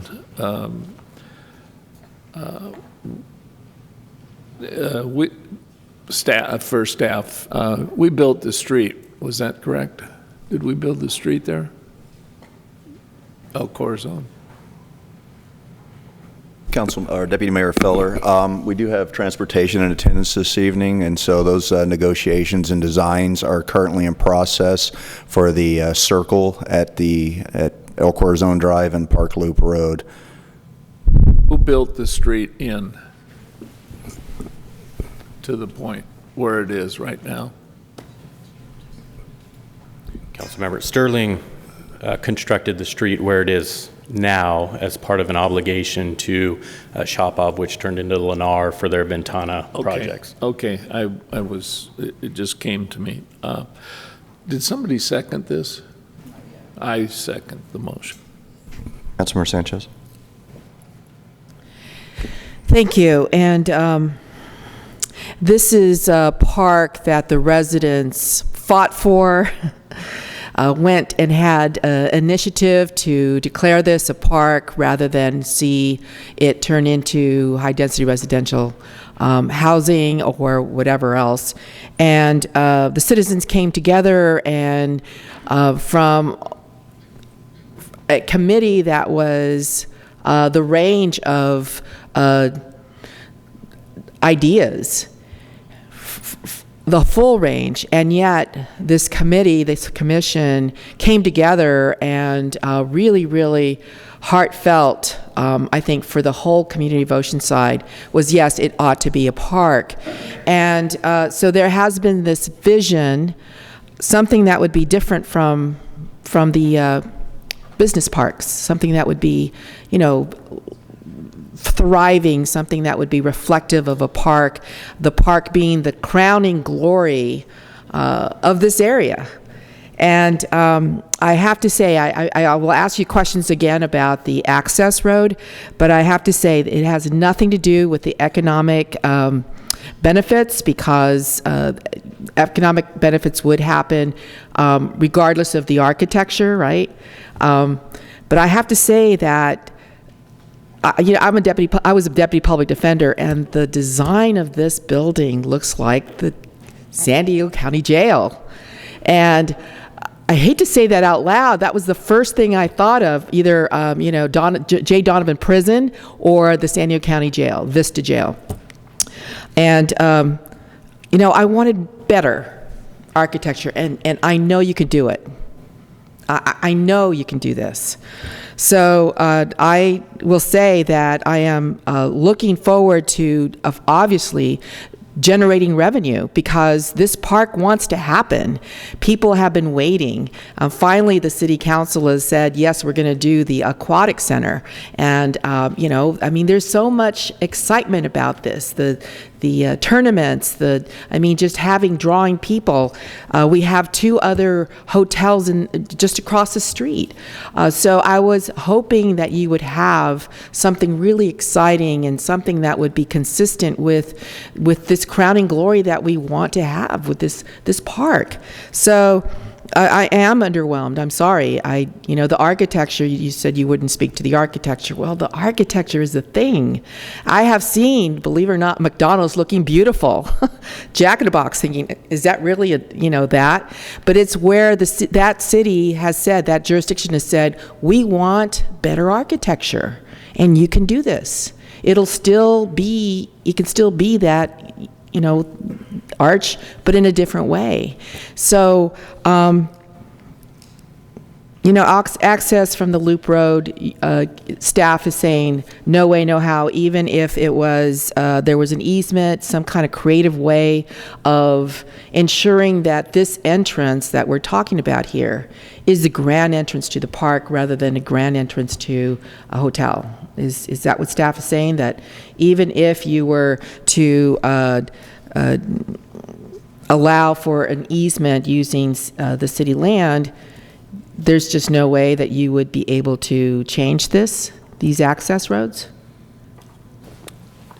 Well, I think, Honorable Mayor and council members, part of the challenge of doing that is in eliminating the entrances on El Corazon Drive, again, gets back to the point that the applicant made, which is fire access, which is very difficult to take if there isn't access off the road there. So that certainly does pose a challenge.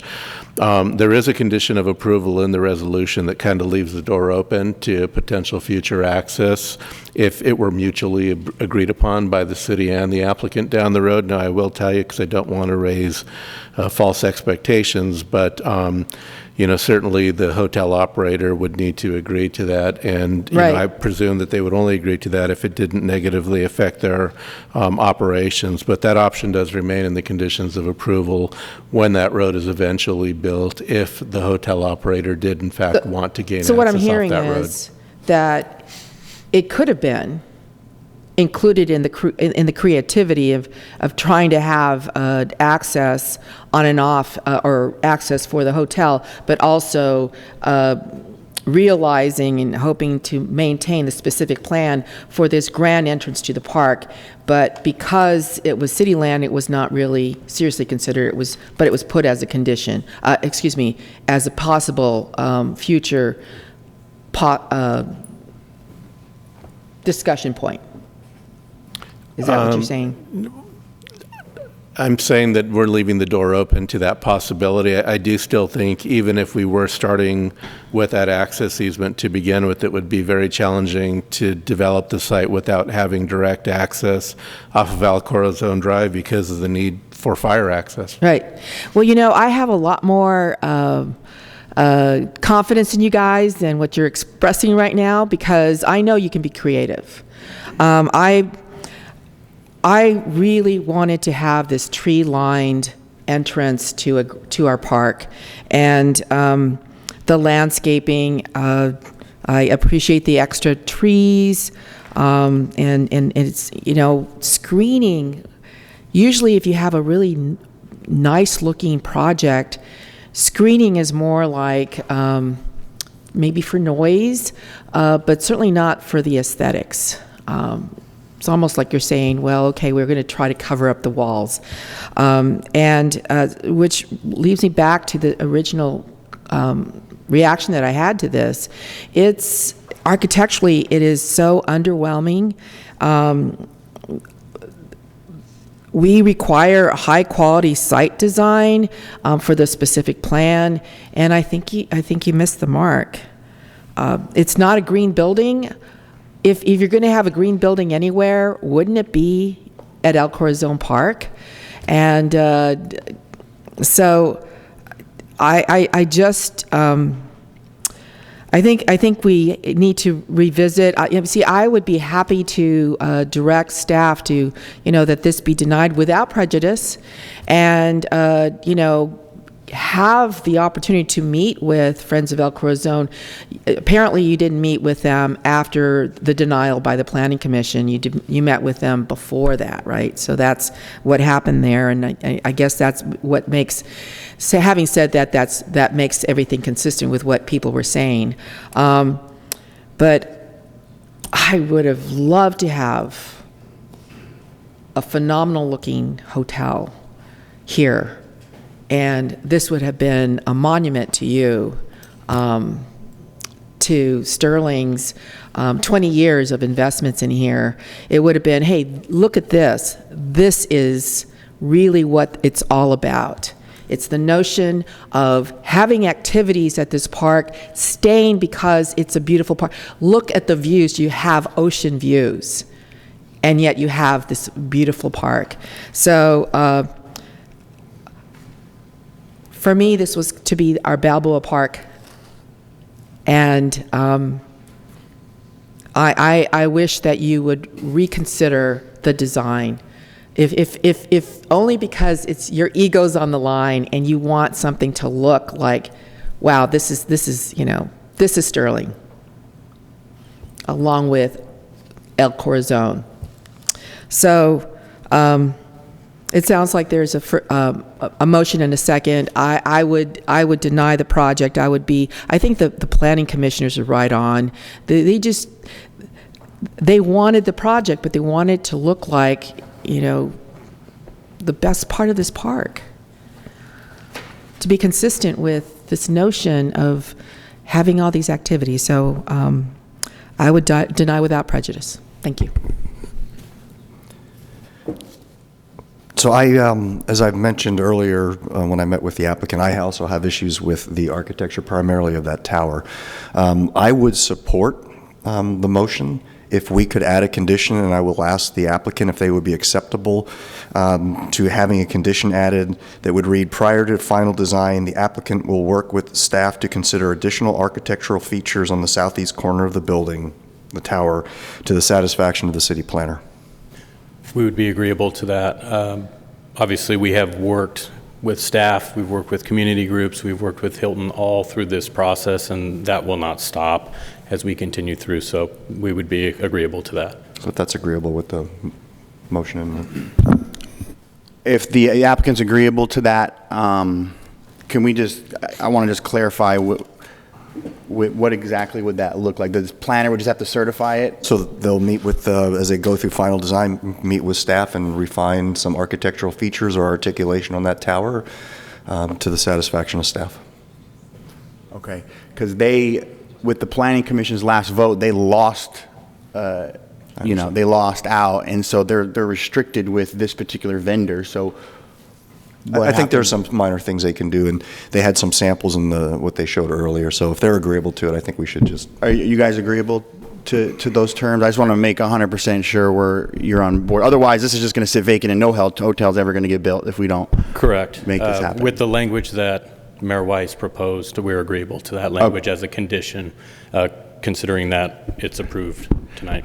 Okay, then I withdraw my original motion and modify it to the terms that Mayor Weiss brought forth. Deputy Mayor Feller? I will second it. I just wanted to make a comment. In the 90s, when that land became available, council member at the time called that the greatest white elephant she ever saw, that we were stupid to ever take that 465 acres as a city and accept it along with the 1.2 million or 4 million. And now we're calling it the greatest piece of land in the city, the Great Park. And I mean, I've been here for this whole plan, and the city is benefiting greatly from accepting this white elephant. And I made sandwiches for a living. I drove a truck. I don't see architecture the same way. I don't know how any one of us here are qualified for defining what the best architecture is, or for that matter, anybody in the audience. This is somebody's project. This is, in this case, is Hilton's. It's their product. I guarantee you, as a McDonald's expert, you don't go anywhere without a couple of yellow arches looking at you, so nowhere. Anyway, so my motion stays. Councilmember Sanchez? Thank you. I just want to take a point of personal privilege here. First of all, I did take architectural classes at the Rhode Island School of Design as part of my urban studies degree and a Bachelor of Arts degree. So I did actually take some architectural classes. But the point that I wanted to make here is, ever since I learned about this, and yeah, I was a deputy public defender for, so I was working 50, 60 hours. When I learned about this in 97, 98, I got to speak to the people who were really pushing for it in terms of the original vision of El Corazon. And at no time did I, because you mentioned she, and I'm the only she on this board, so I want to make sure. It was long before you were here. Okay, I want to make sure that no one thinks that I ever thought this was stupid, okay? Because this was a wonderful opportunity. I actually was one of the people who went out and worked on the initiative to get this, and try to get I think, 45 votes between making this completely a park and then having the commission. So I just wanted to make sure everyone knew that I have always thought that this would be a beautiful, wonderful park, and I think I am qualified to speak on architecture. Thank you. We have a motion and a second. So just to clarify the record, the motion is to overturn the Planning Commission decision to approve the project consistent with the staff recommendation with the additional condition added by the mayor. Correct. Motion and a second. Please vote.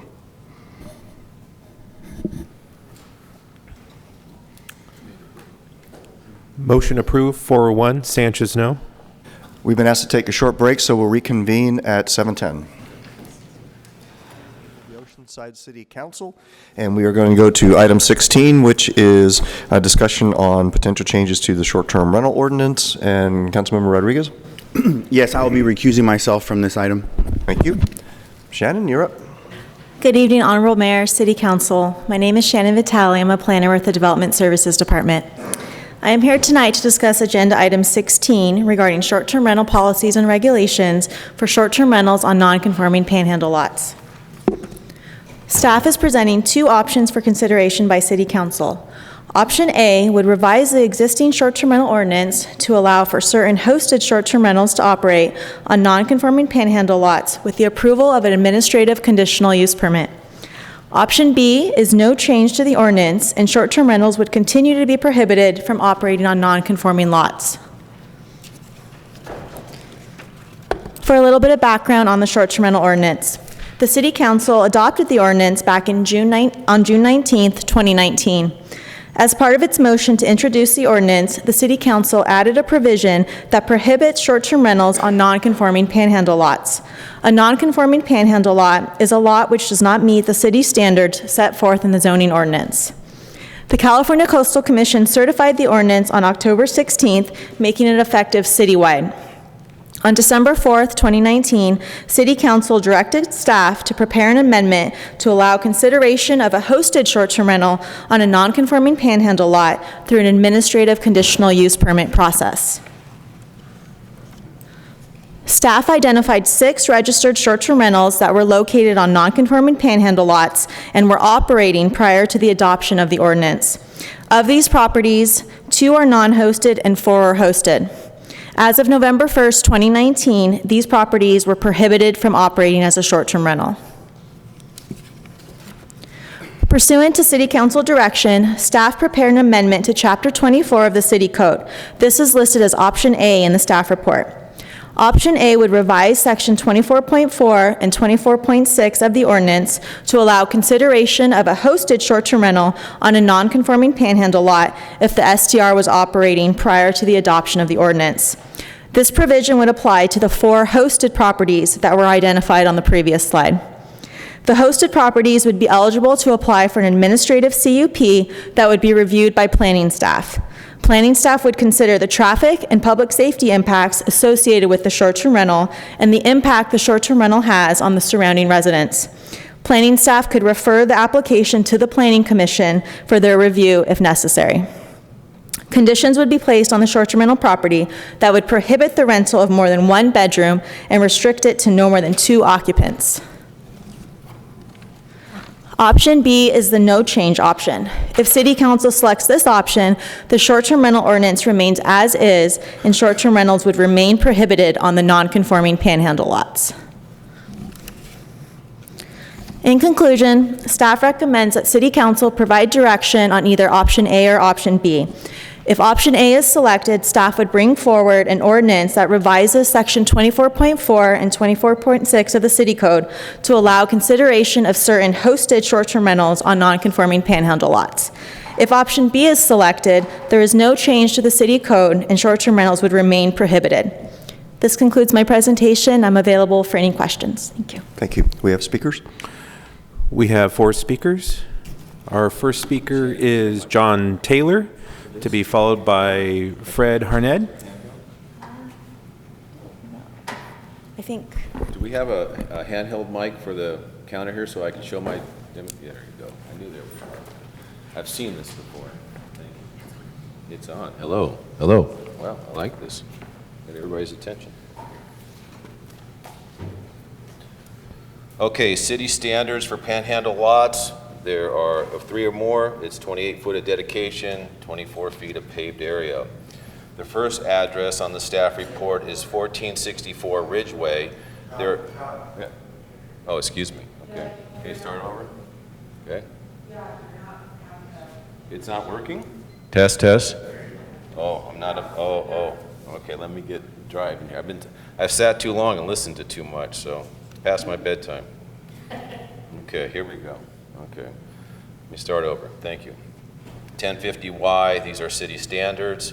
Serving 3 houses or more. It's a 28-foot dedication with 24 feet of pavement. The first address on the staff report is 1464 Ridgeway. There are 9 homes there. There's 14 feet of pavement. It is 50% of what it's supposed to be. Most of these homes don't have any fire sprinklers. This is the parcel map that recorded at recordation that shows the yellow line down the middle. The STR home only owns 5 feet of that easement. They do not own the road or control the road. The next address on the staff report is 1820 Ivy Road.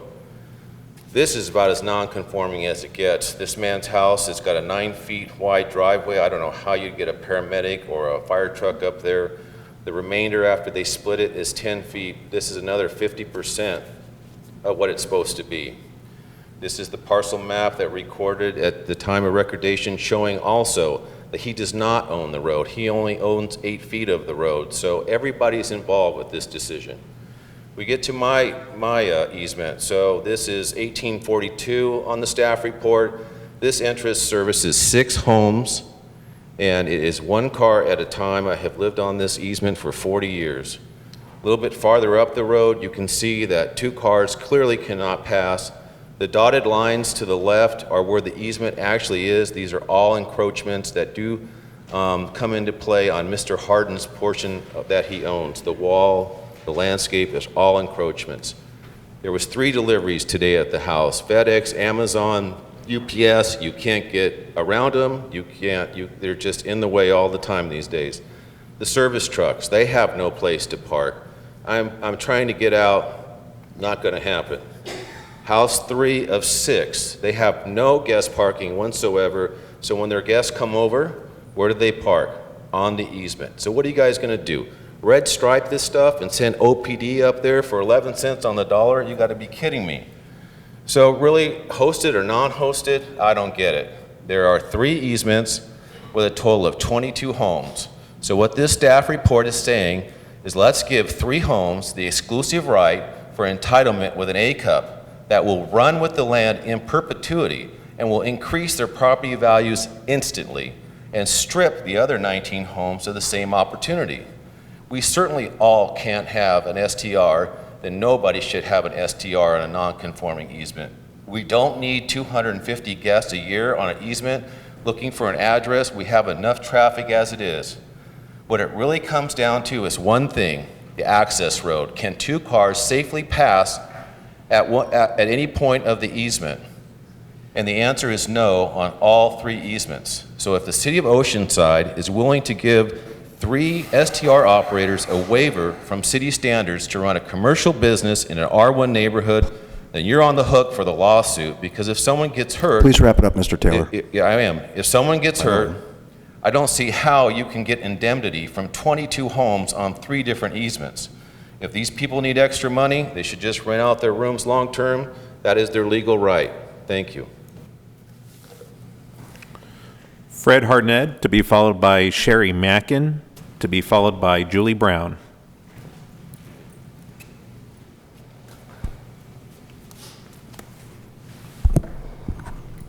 Honorable Mayor, City Council members, and staff, my name is Fred Harned, and I live at 1842 Laurel Road in Oceanside. Thank you for hearing me once again speak up for retired couples that were adversely affected by the panhandle clause of the STR ordinance passed last year. I know I speak for all of us affected, that this is a critical issue to our retiree budgets, and we are indeed grateful that you have made a pathway through the ACUP process to alleviating this issue that is so important to us. As we have brought to your attention in previous City Council meetings, and to each of you in person, the hosted STR which we operated up until November 1st, 2019, complied with all the city laws and requirements. We've hosted over 300 nights since we opened without one single solitary registered complaint. Your records will show that our neighbors have both attended this meeting and written to the council speaking up on our behalf. Our immediate neighbors know us and know that we treasure the tranquility of our neighborhood and would not jeopardize it. And they've been willing to come forward and state so publicly. We uphold the good neighbor policy in its every particular. Regarding the easement, we absolutely welcome a city professional to come on site and make a professional evaluation, which I understand is inherent in the ACUP process. I'm wholly confident that a trained city professional will quickly grasp all the particulars, and that on-site professional evaluation is all we're asking for. We are one couple renting one bedroom with ample on-property parking for 5 or more cars. We have only one neighbor between us and the road. We live on a narrow easement, but not once in the 10 years we have lived there has there been even a minor traffic incident. We do what people who live on narrow streets have done for hundreds of years. We pull to one side and let the other car pass. There's plenty of room for that. Good neighbors stop as they pass, roll down the windows, and share greetings. This is how an Oceanside neighborhood we all want to live in works. In closing, you were clear in my meeting with you that the STR ordinance passed last summer was well-researched and well thought through, and I agree. You indicated that most ordinances require some minor tweaking, and I also agree. Please take the step toward amending the STR ordinance to allow those of us hosted STR homeowners to apply for an ACUP, have a city professional evaluate our site, and have an opportunity to restore our lost source of income. Thank you.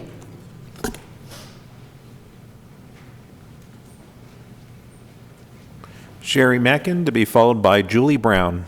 Good evening, Sherry Mackin.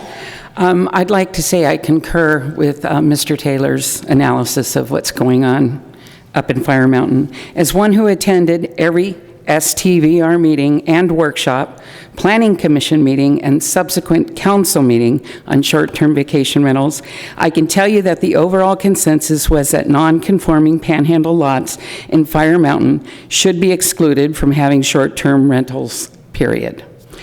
I don't understand why this has been brought back to the council.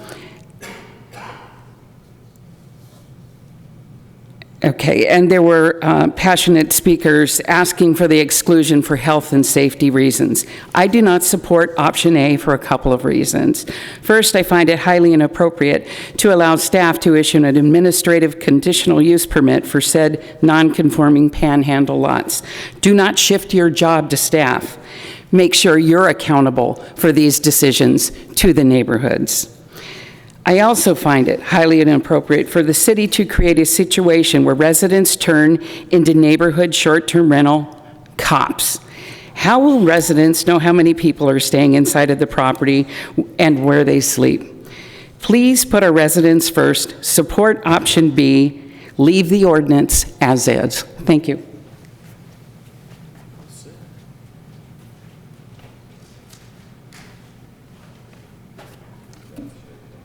Honorable Mayor and Council, I'm Julie Brown. I own the first property that was shown on that by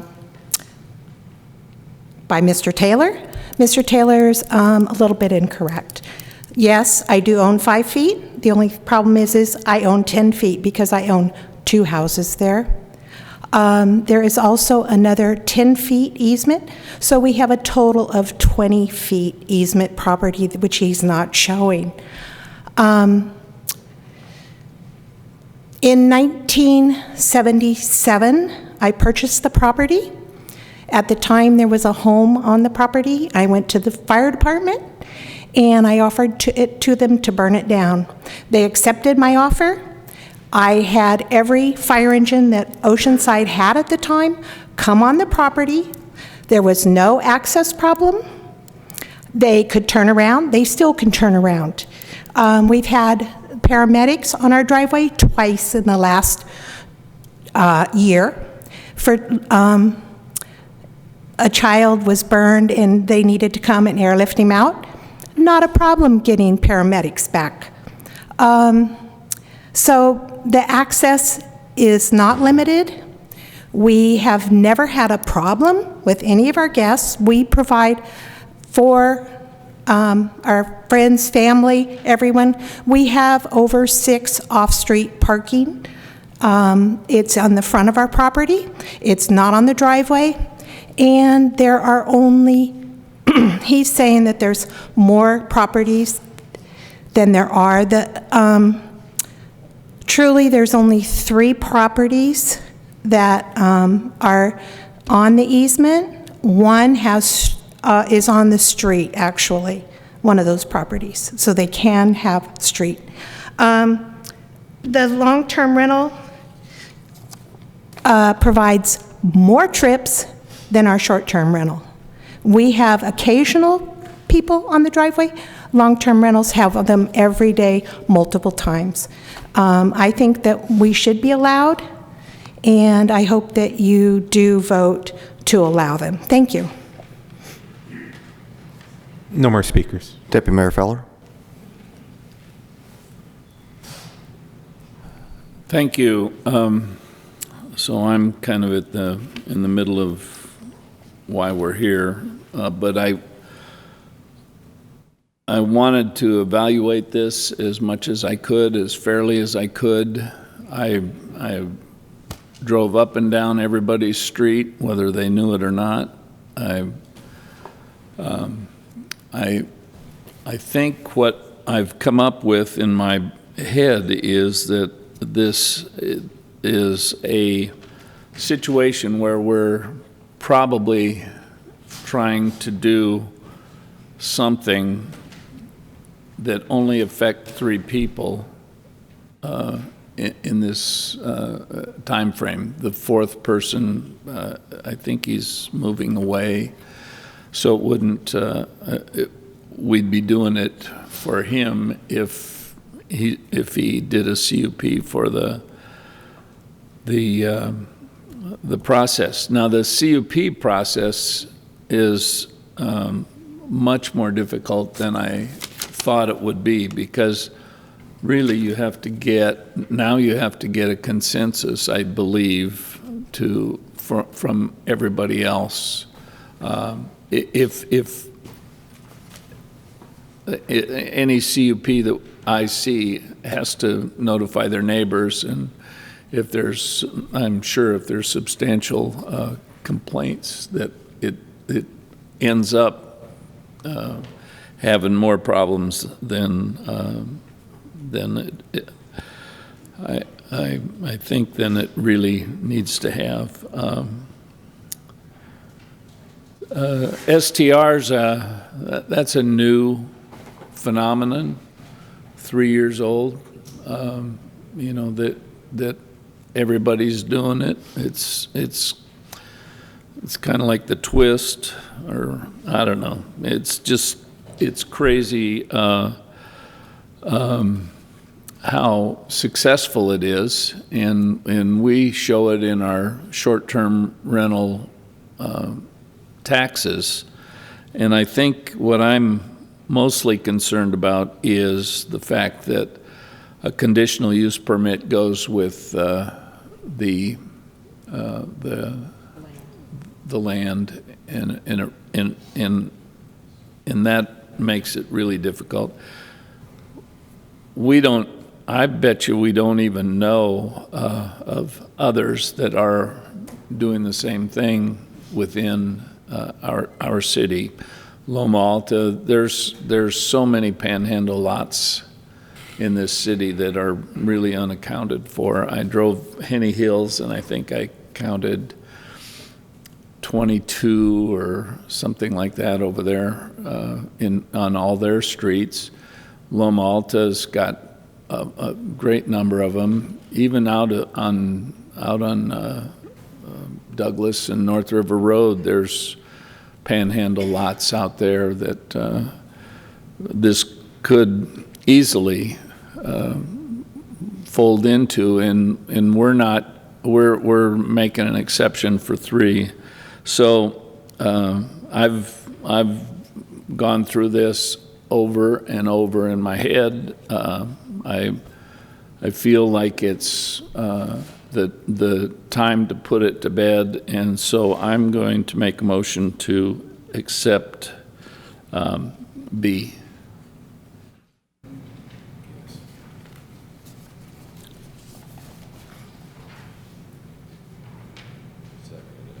Councilman Sanchez. Jack, I agree with you.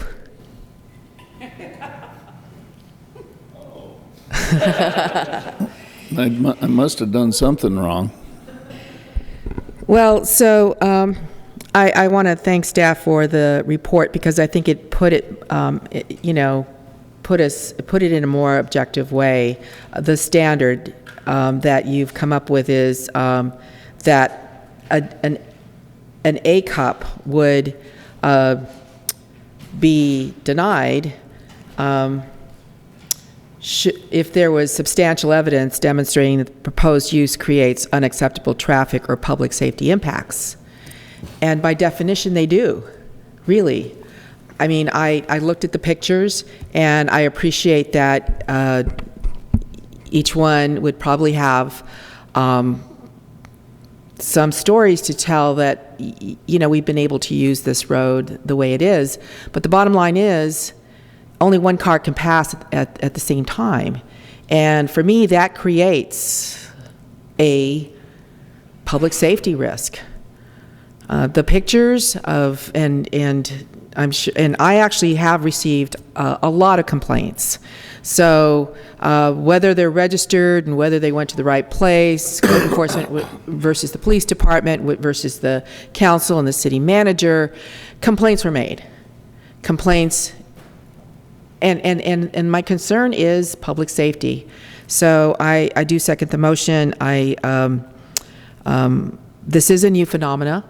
We had just come up with rules, so really we had no rules before. So the rules that we came up with basically have excluded STRs on panhandle lots from day one. So it's not like we're changing a long-standing rule because it has somehow created some kind of economic harm. And I have to say that where it's public safety versus economic, I have to go with the public safety. So I thank staff and... It's only non-conforming panhandle lots. Right. Yep. That's what I'm talking about. Councilmember Keim. Just a couple quick questions for staff about the CUP process. What would that look like?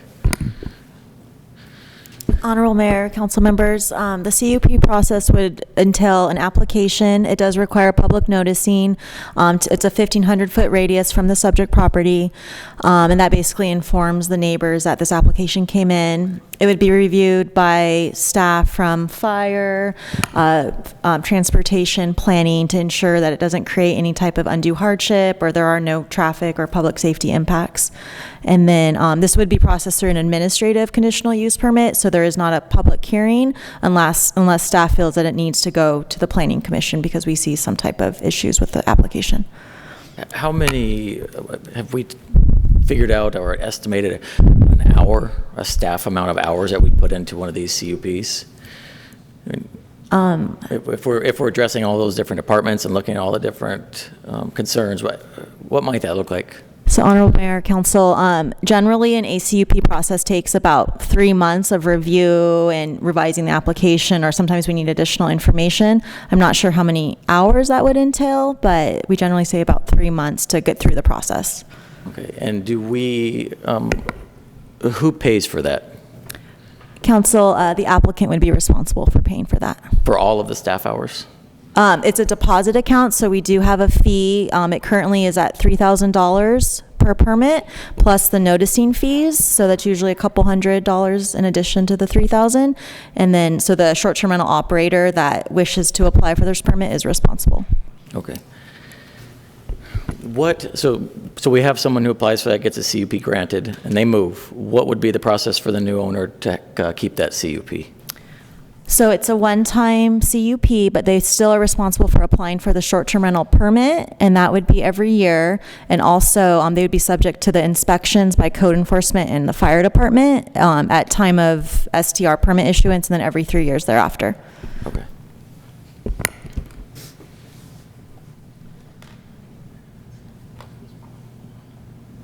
I think as we're trying to figure out our STR guidelines, and I knew this would kind of be a work in progress as we go. We see what works and what doesn't.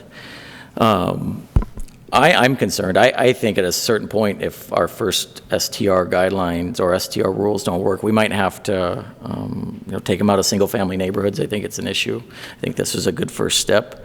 My concern with this is, though, if you have someone who's operating responsibly, like I've been out to a couple, and they're treated differently from someone that's close by.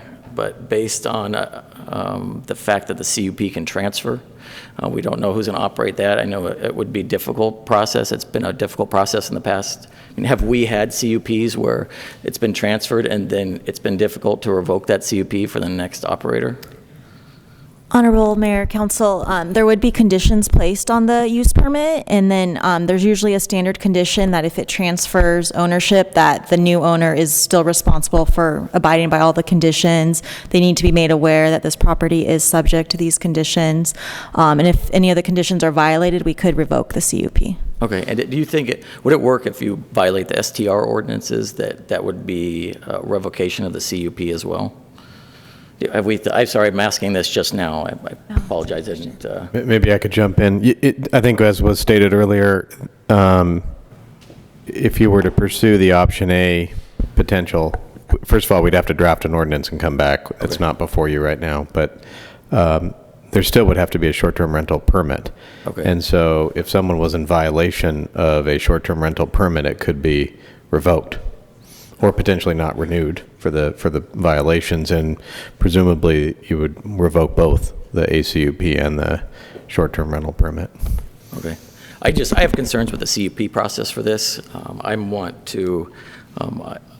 going to support option B, no change right now. I think the CUP process, I have serious concerns with it.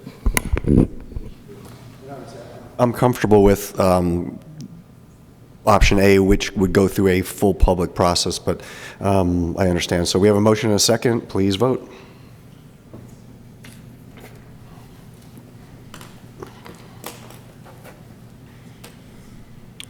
Motion approved, 3-1 Weiss, no. So we have speakers on 19. We have 7 speakers. First speaker is Ellie Walton, to be followed by Fabio Marchi, to be followed by Ken Layton.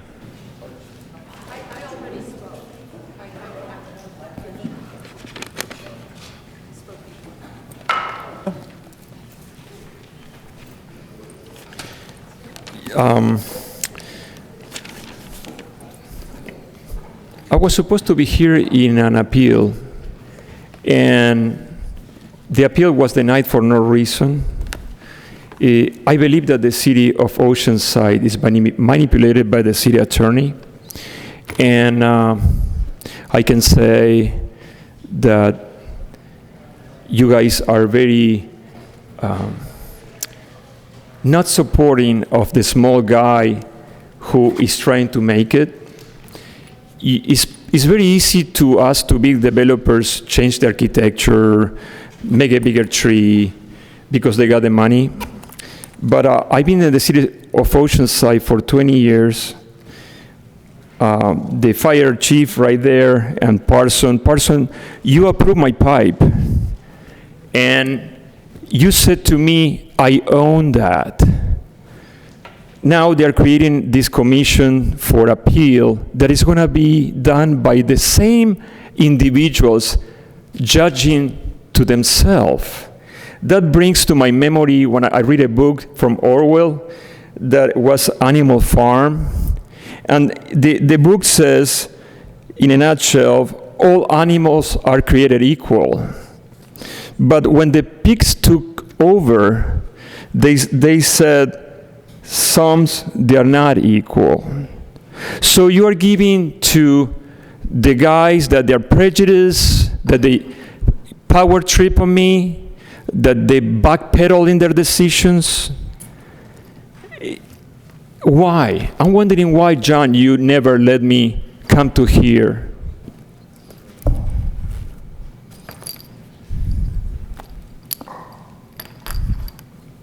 Mr. Marchi, you need to finish your comments because we're not allowed to address your issues. Well, under the Brown Act, I had the right to request to councils to answer my questions. I'm requesting that. It is in the Browns Act. We only address issues if an emergency condition exists, and in this case, it isn't. I'm sorry? I couldn't hear you. We would only address an issue if an emergency exists, and in this case, it's not an emergency. Well, what about when some of the fire chief is abusing power? What about why you are not doing? Why you are not helping me? You're creating a commission for appeal that was not existent, and you, Diana, you're my witness. You instructed staff not to talk to me. You know what that means? I mentioned to you, that's blacklisting me. You guys are blacklisting me in the city of Oceanside. So, what about that? Silence is what I get. Thank you. Thank you, Mr. Marchi.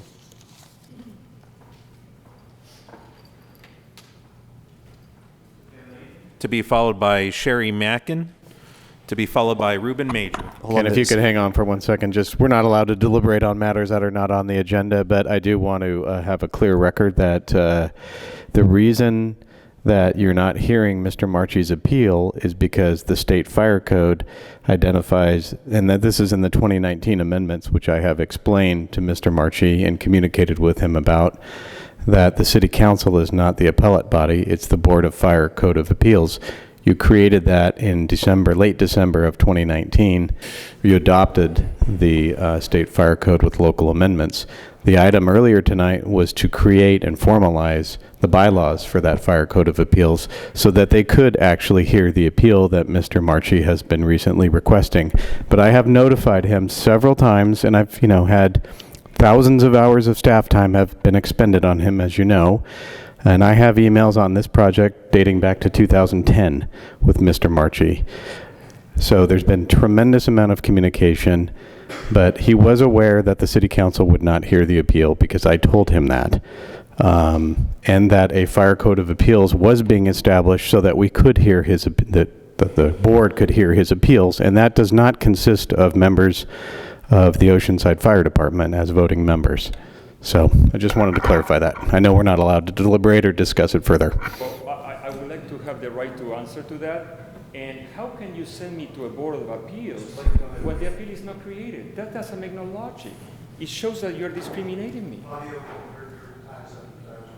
Well, he's answering, breaking the Brown Act laws.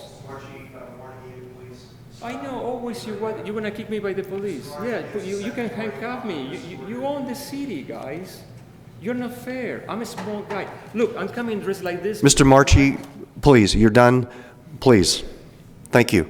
Mr. Layton, go ahead. You never answer my questions, Peter. You never answer my questions.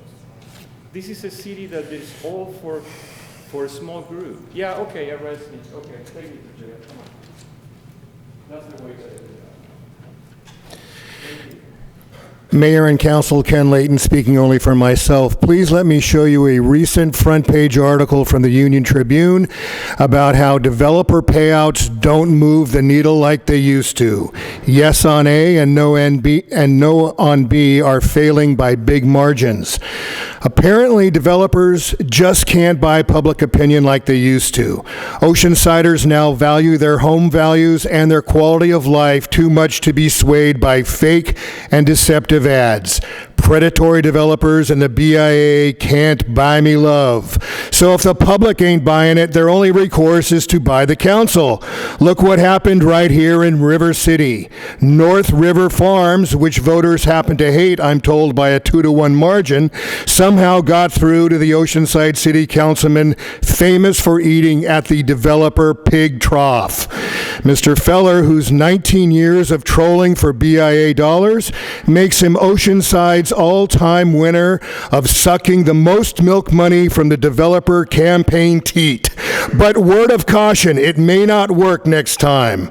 And to the 2 appointed councilmen who have announced they are running, maybe because they know they will get nice fat BIA bucks, may I refer again to the UT article, Developer Cash Does Not Ensure Your Election.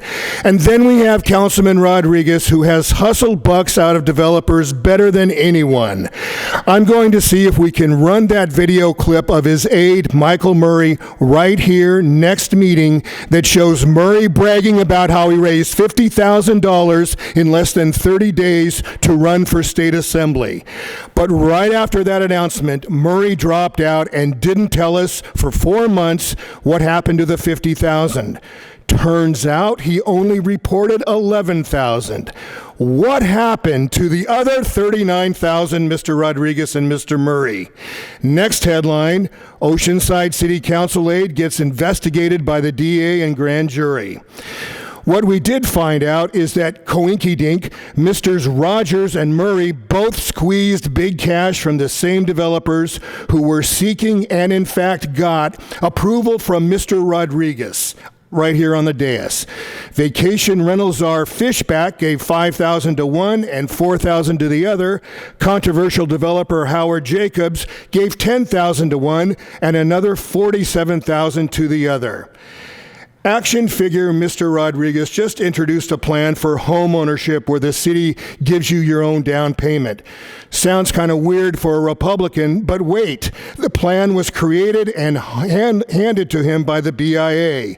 Apparently the BIA wants to get as much out of Mr. Rodriguez while he is still on the council before he gets recalled.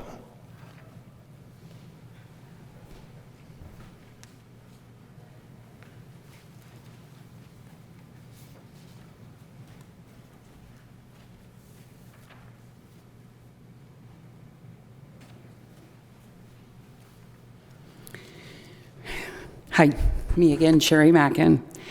The Loma Alta Creek, this picture depicts the property that I'm talking about tonight. The Loma Alta Creek Restoration Plan, the Coastal Rail Trail, Buccaneer Park Remodeling Project, La Salina Lift Station, and the decommission of the 7-acre La Salina wastewater plant. 5 projects spanning the 1400 block of South Pacific Street. We say, when opportunity knocks, open the door. Opportunities like this rarely come along. Therefore, let's master plan the entire area, including the 7-acre parcel that currently houses the soon-to-be decommissioned wastewater facility. As it is, the city separated each project, therefore bypassing the master planning process. The entire area could be dynamic and serve residents and visitors alike. Imagine a creek enlarged, enhanced, an expansive park, possibly an interpretive center, larger restrooms, more parking, enhanced galley, who knows, maybe a surf shop. Just a spectacular place for residents and visitors alike.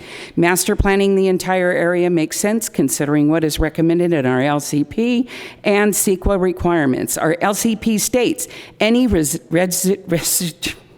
extra land not needed for the La Salina treatment plant should be considered for public use. We'd love to see the creative minds in our community at work on something that comes along once in a lifetime, master planning the entire area. Some might argue that there's no funding for planning and implementation of a project like this. Well, that's simply not true. We direct you to the recent $8 million grant received from the Office of Assembly Member Boner Harvath for beachfront improvements at the Strand. She recognizes the economic benefits of our beaches and the necessity to improve services for the public alike. Buccaneer Beach Park is one of Oceanside's most widely used beach parks, providing free beach parking and lower cost visitor serving uses. As Oceanside continues to densify along the coast and with the looming threat of sea level rise, the need for more beach access is clear. Expanding the park will provide more and better beach access to the beach. We are confident that should the bright minds in our community master plan the property, funding will follow. Furthermore, data collected while updating our Parks and Rec master plan depicts high beach use in Oceanside. 97% of residents surveyed visited our beaches or harbor, at least 43%, once a week or more. We can only imagine what the numbers would look like if visitors were included. Lastly, piecemealing the area, looking at things separately, could lead to CEQA issues later. According to CEQA, cumulative impacts must be considered first, not as an afterthought. Will planning the area be a missed opportunity? I just have 2 more sentences. As H. Jackson Brown Jr. once said, nothing is more expensive than a missed opportunity. Let's not let this slip through our hands. The property should stay in public hands for public uses, not sold for luxury housing. Thank you.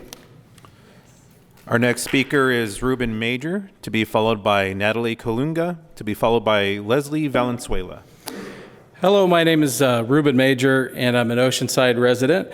I'm concerned about what the city is doing to address the homeless crisis.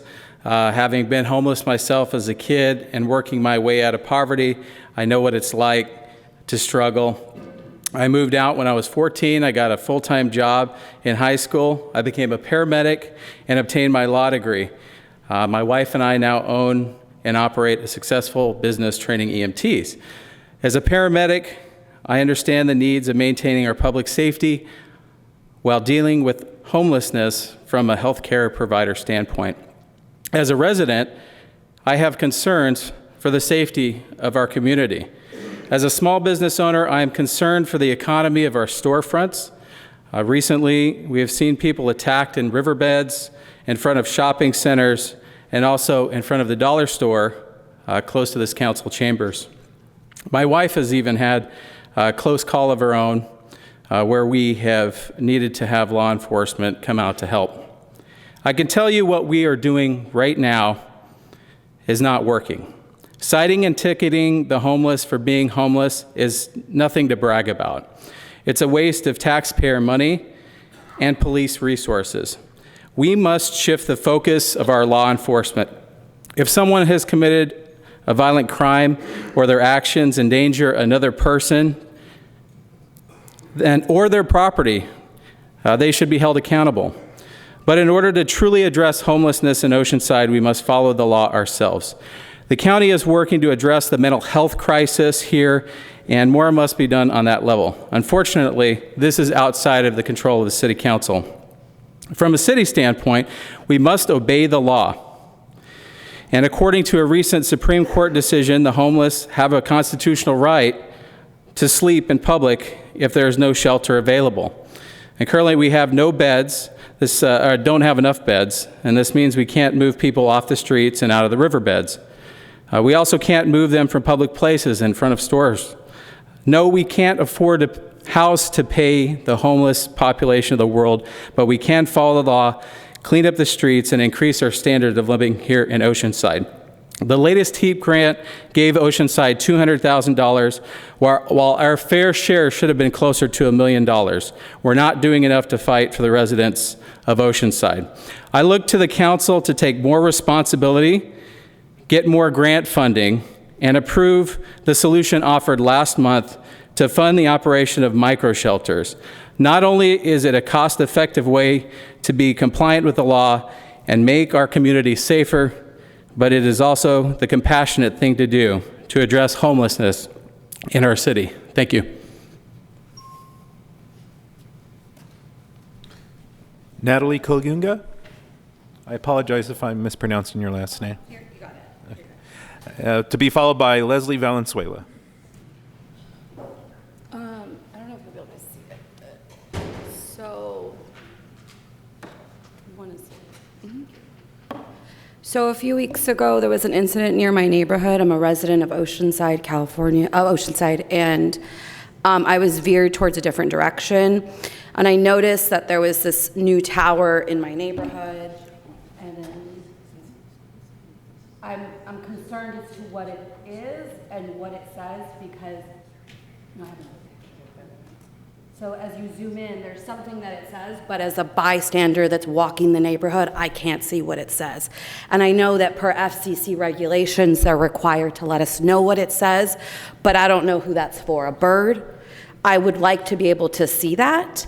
Now I've noticed that they're popping up near the high school as well. So if they exceed the FCC radiation regulations, then I, as a citizen of a resident here, I should be able to read that. I want to know what you are exposing me to. I want to know what you're exposing our children to. So I'd like to know what we can do to make that sign visible so that when I walk the neighborhood, I can read it. because they are popping up in downtown Oceanside. They're popping up all over Oceanside Boulevard, and you're just not telling us what they say.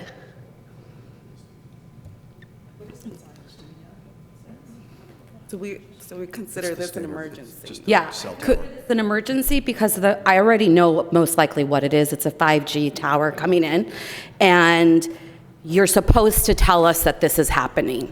I haven't received a letter that this is happening near my neighborhood, so I'd like to know how you're informing the public of this coming to the town. Well, when we're done, will the city manager give you a card and we'll figure out how to get in touch with you? Okay, thank you. I'm Leslie. I'm also a resident of Oceanside, and I was also concerned with the same, because we live in the same neighborhood. Speak in the mic. I'm a mother, There you and go. I am concerned based on what I've looked into as far as 5G, and I'm also wanting to get information as far as what that notice is for, and if there's anywhere that we can get more information. So I appreciate it. She's coming to you. Perfect. Thank you. Thank you. Do we have any general council member items? See no lights. Mr. Mullen, 20.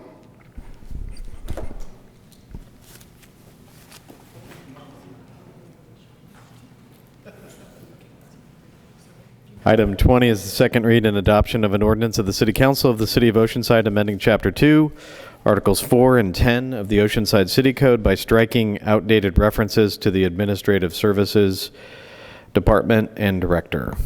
Councilmember Sanchez? Move adoption. We have a motion and a second. Please vote. Motion approved, 5-0. And with that, we are adjourned till 3:30 on Wednesday, February 26th.